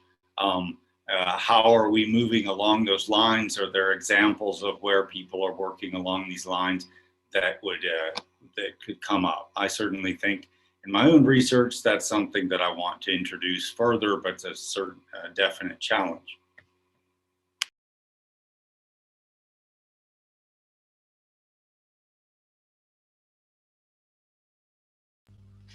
Thanks, Andrew. Thank you very much.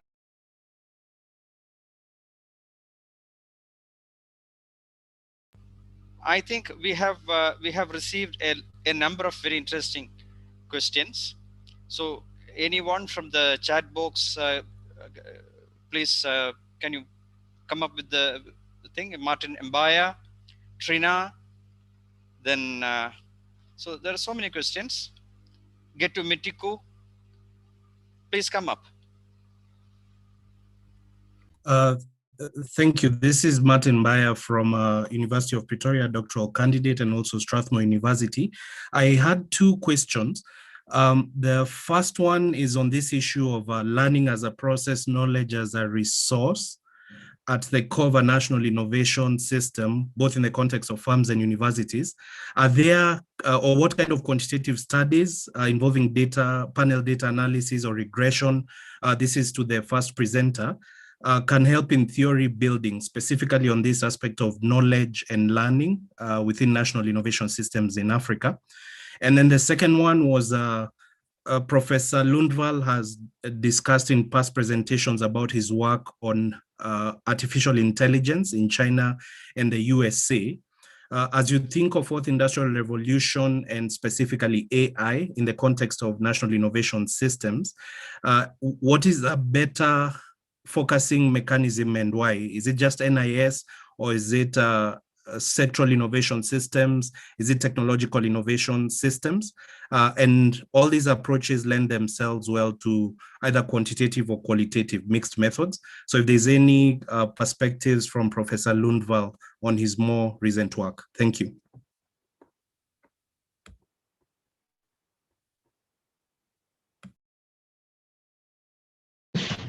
Okay, so Rajesh, do you want us to respond as they come?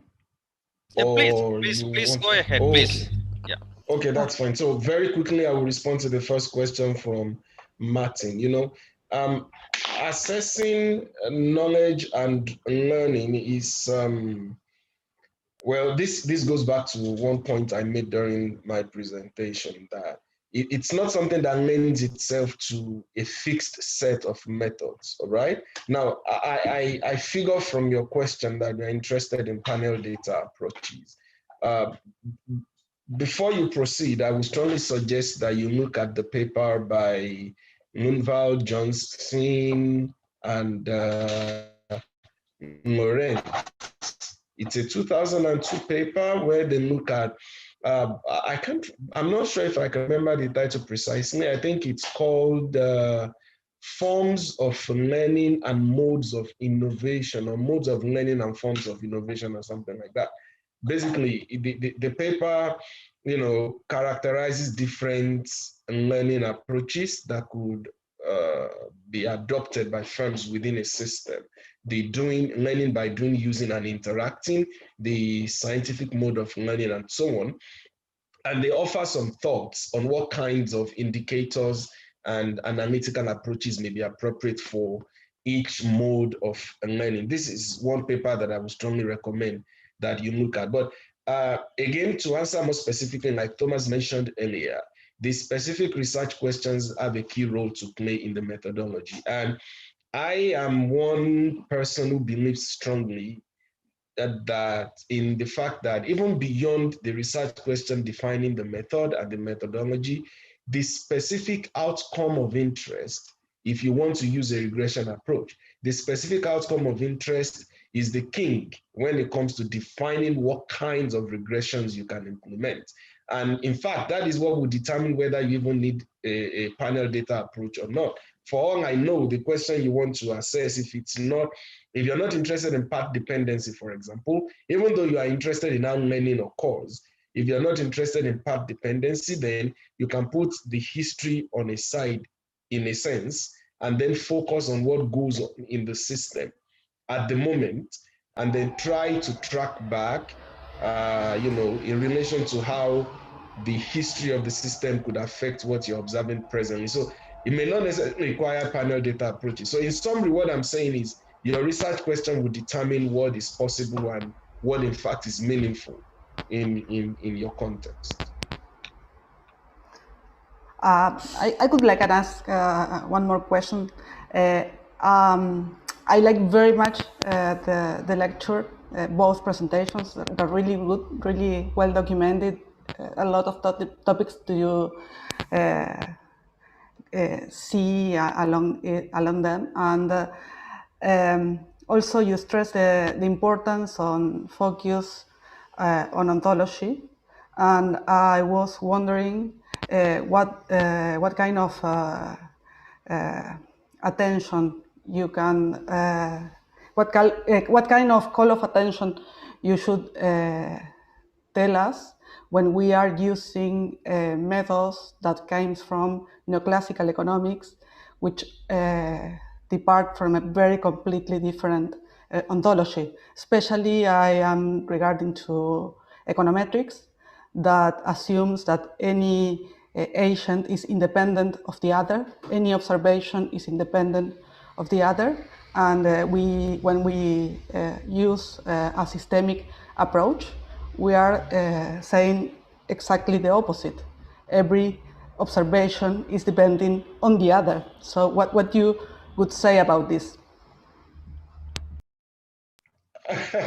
I'm not sure if I am the right person to answer that question here. Because Bentoka is there. He can provide a lot of insight in this. And Andrew, I see Andrew is there. Thomas Zeisma. They're all in the house. Professor Yoguel is there. So these people can give more authoritative answers. But from my limited understanding, and I'm really hoping that they will feel like lending their voice to this, because I believe that this is something that is crucial for us to talk about, not only for the sake of the person who asked the question, but also for the sake of the general audience. And I really hope that I can learn something from whatever they would tell us. But I do believe that we need to be particularly careful. As you rightly observed, the ontologies in the neoclassical tradition is completely different from what we do in evolutionary approaches. And this is one of the reasons I was mentioning the issue of structural equilibrium.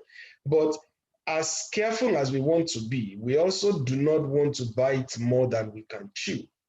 Okay, this is one thing that Professor Yoguel mentioned in his remarks earlier, that if we say that the systems approach is doing one thing well and maybe it's not doing the other thing well, are we not expecting too much of the systems approach? You will agree with me that knowledge is cumulative, right? So there may be answers that we can find in the systems approach, and there may be answers that we will not be able to find. So the key warning point that I would like to raise here is that when we think from a systems perspective, of course, what happens in one part of the system affects other parts of the system. What one actor does affects other actors. We also need to be careful from the ground up to define the perimeters of what we're doing. So for instance, if my study is a study of the entire system as a whole, then by all means, I have to think of a method that will allow me to look at how every element in the system interacts and what are the consequences of these actions. But if I'm doing a firm level study, for example, even from a systems perspective, I mean, if I get data that is good and representative of firms, that suffices for what I want to do. Even though I know that policies play a role, I will not be able to analyze policies in this context, all right? Because my study is essentially a firm level study. So while the point you have raised is very, very crucial, I think we also should try not to bite more than we can. We won't be able to answer all questions from a systemic perspective. Right? So I do hope that I've been able to provide some answers in that sense. I look forward to the older scholars, you know, to some insights from the older scholars among us. Hello. Oh yes, Bentok. There was a question on what is the most appropriate level of analysis if you want to study artificial intelligence, and in the case it was in relation to Industry 4.7 in Africa. And I wrote a small answer to Martin that what we do in recent work is that we combine national system with a new concept we call corporate innovation systems, which is kind of hierarchical networks organized by giant high-tech firms. No?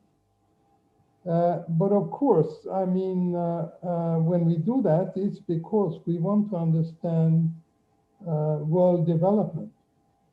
And what level will be most adequate will, of course, depend on, I think it was Thomas Siesmer who pointed out that it depends on your research question. So I think all technology innovation system, regional system, sectoral system, they are all potentially useful concepts. But of course, you need to select concepts after what is your research question. Just another word on it would be interesting to try to work out more in detail what artificial intelligence and big data implies for research methodology. I think this is, of course, a very, I know, I mean, a lot of the work on mapping different networks through literature, etc., is actually a kind of application of artificial intelligence, and it to some degrees use big data. But I think there are more to come in this direction, and I think that's an interesting question. And then, I mean, are methods or techniques already used in your classical theory contaminated? I mean, are they, in a sense, because they have been used in a different context, not possible to use. I don't think so. I don't think so. I think the problems are more at the conceptual level. I saw one of the participants ask the question about total factor productivity, how to develop alternative to that. I mean, here we have a problem because you have a rather ideological basis for defining capital, and which is not really logic consistent in logical terms, etc. And you have underlying theory of distribution, which is not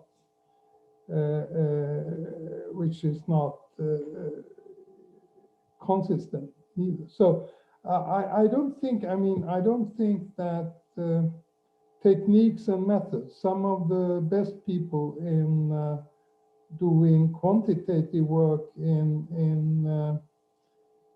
innovation system studies, etc., they come with a training in standard economics, and they can do excellent work on that basis. So that were my reflections. Thank you. So, thank you, Egbetokun. Thank you very much. I have a question to the speakers about this about social network analysis. You mentioned it. It's a sociological tool which is highly developed, and it gives a lot of insightful graphical options also are there. Big data people are using it in a big way now. So what do you think as to how well innovation scholars have utilized this technique? Social network analysis, you mean? Yes.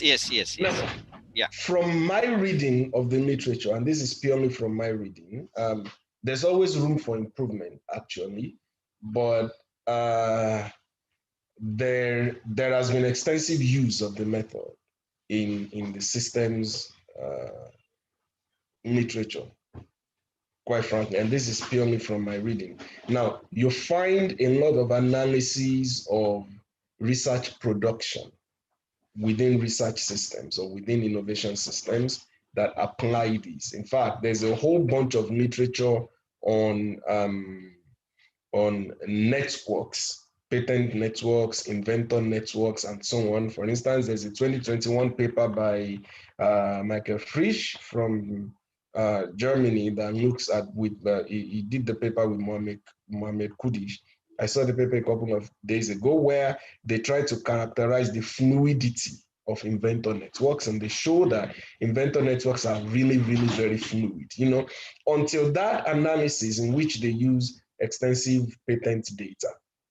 Okay, until that analysis, that kind of result is in the domain of agent-based model, where the continuous formation of new linkages and discontinuation of existing linkages is only operationalized within complex models. But the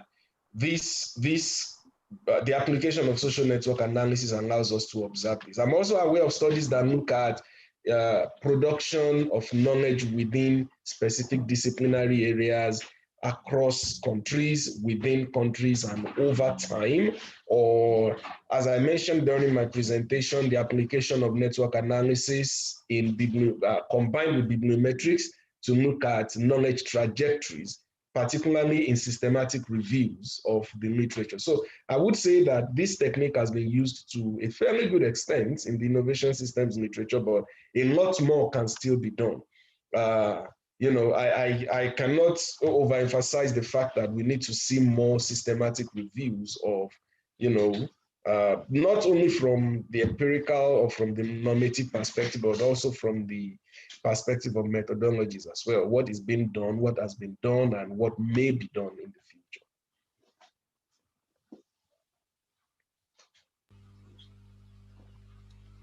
Okay. So anyone else? I think we have already crossed our time limit, but the floor is open for further discussion. If anybody want to come up with questions, most welcome. Else, would MEC like to speak? I like to say something. Please, sir. I think social network analysis is very interesting to have a more real perspective of what the network is and how do the network work. Because in the traditional perspective, that is, you ask a firm which are the firms are you connected or institutions or so on. It may happen that the more connected is not the more connected in a huge network, but again, the theoretical framework is key to use this kind of methodologies because it can produce a terrible disasters. That is putting in the same group and the same cluster papers which don't have anything with others to the same cluster. And this is why the selection, the words you have to select requires to know the theoretical framework. And this is very, if not, is very empiric, inductive, and I suppose this is better to have a deductive or an abductive methodology. And this requires introduce the problem of theoretical framework, which have been discussed in this session a lot of time.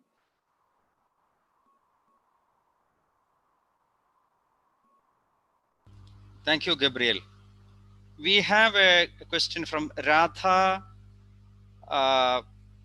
Upadhyaya. Is Radha Upadhyaya around? Can a purely quantitative regression study follow the ontological views of NIS? So if Radha Upadhyaya is there, welcome. And who would like to answer this question?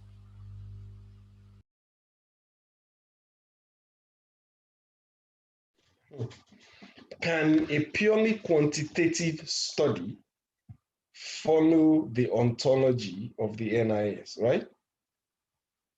Exactly.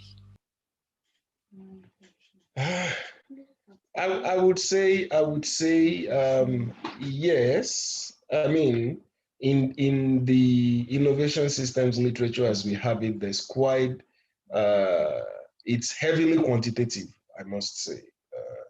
There's a whole bunch of quantitative studies out there that fit precisely within the ontological and epistemological frameworks of innovation systems. But I think one important takeaway from the discussion so far for me is that under no circumstances should the researcher, apply any approach without giving a lot of thought into what he or she is doing. We have to be sure that the method matches the question. So while one might answer that question from a simplistic perspective to say that, yes, a purely quantitative method will fit the ontology or even the epistemology of NIS research, it's also important to add the caveat that one needs to ensure first and foremost that it makes sense in relation to the question that is to be answered. So I hope that provides some useful thoughts there.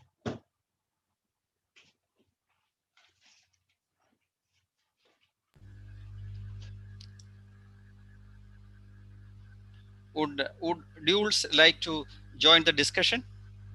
You're welcome. Yes, Duels. Would you like to join the discussion? You have to unmute.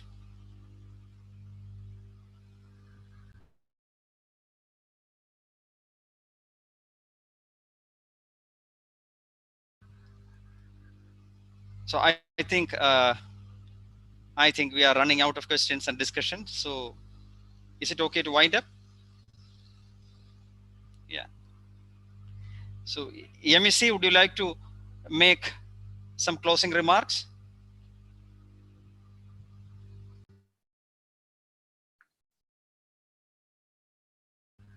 Hello, MEC. Hello. Please go ahead. Hello. I'm just going to say thank you to Rajesh, who is the coordinator of this lecture, and all the senior colleagues that take their time to participate in this and to give us more knowledge and information to the early career working on innovation studies. This is really great, and I really appreciate this. And I also want to appreciate those who specifically attend this our lecture. Thank you all. Thank you, Rajesh, and thank you, Dr. Abiodun and Professor Gabriel for the time to assist us in putting together the presentations and the knowledge which we need to impute in our slides. Thank you all. That's just my comment.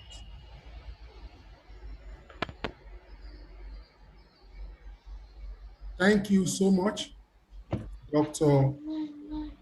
Oluwayemisi Oyekunle. Thank you so much, Dr. Abiodun Egbetokun. Thank you very much. Our sincere gratitude also goes to Professor Gabriel Yoguel. You all did justice to the topic.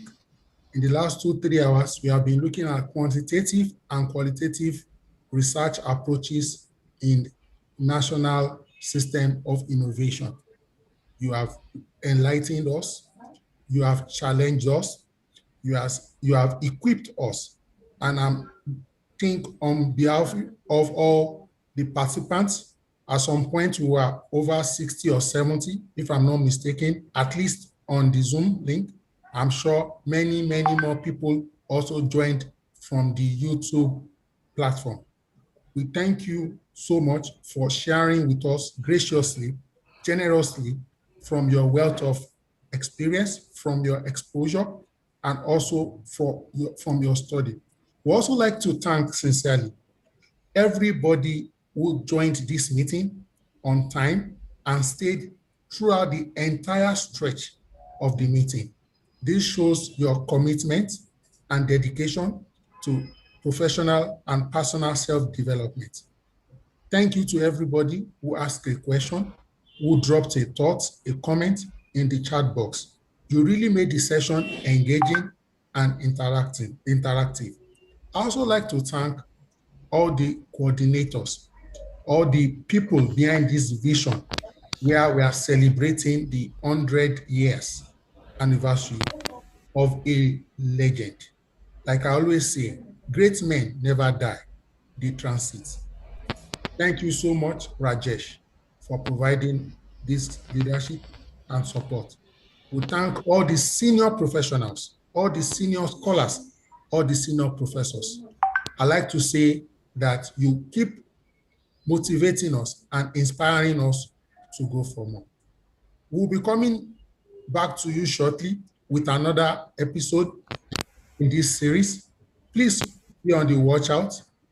Please plan your schedule to accommodate it, and we look forward to hosting you once again. Thank you so much. Thank you, everyone. Good evening, good afternoon, or good morning from wherever you are watching us from. And enjoy the rest of your day. Thank you all. Our next lecture is on 24th March, lecture number 12. That is going to be the last lecture. It is titled Developmental Universities in Inclusive Innovation Systems. The talk will be delivered by Dr. Carlos Acevedo, and the session will be chaired by Professor Gabriel Dutonet and Professor Leonard Roger. So thank you very much. Today's was an excellent talk. The two speakers, they did an excellent job. And Professor Gabriel, he has been very studious as ever, and the comments itself can be made into a paper. I believe I have seen the material, and thank you so much, Professor, and all the participants, and especially those who participated in the discussion. And thank you so much. Now, kindly unmute, and as usual, say bye-bye and let us leave. Thank you very much. Bye. Bye-bye. Bye-bye. That's excellent. Bye, everybody. Thank you so much. Congratulations. Namaste. Namaste. Namaste. Namaste. Namaste. Namaste. Bye. Thank you all. Shukriya. Thank Shukriya, you, shukriya, Mr. shukriya, Freeman. shukriya. Really Thank you so much. Enlightenment talk. I really enjoy it. Thank you. Thank you very much. Bye. Bye. Bye, Professor.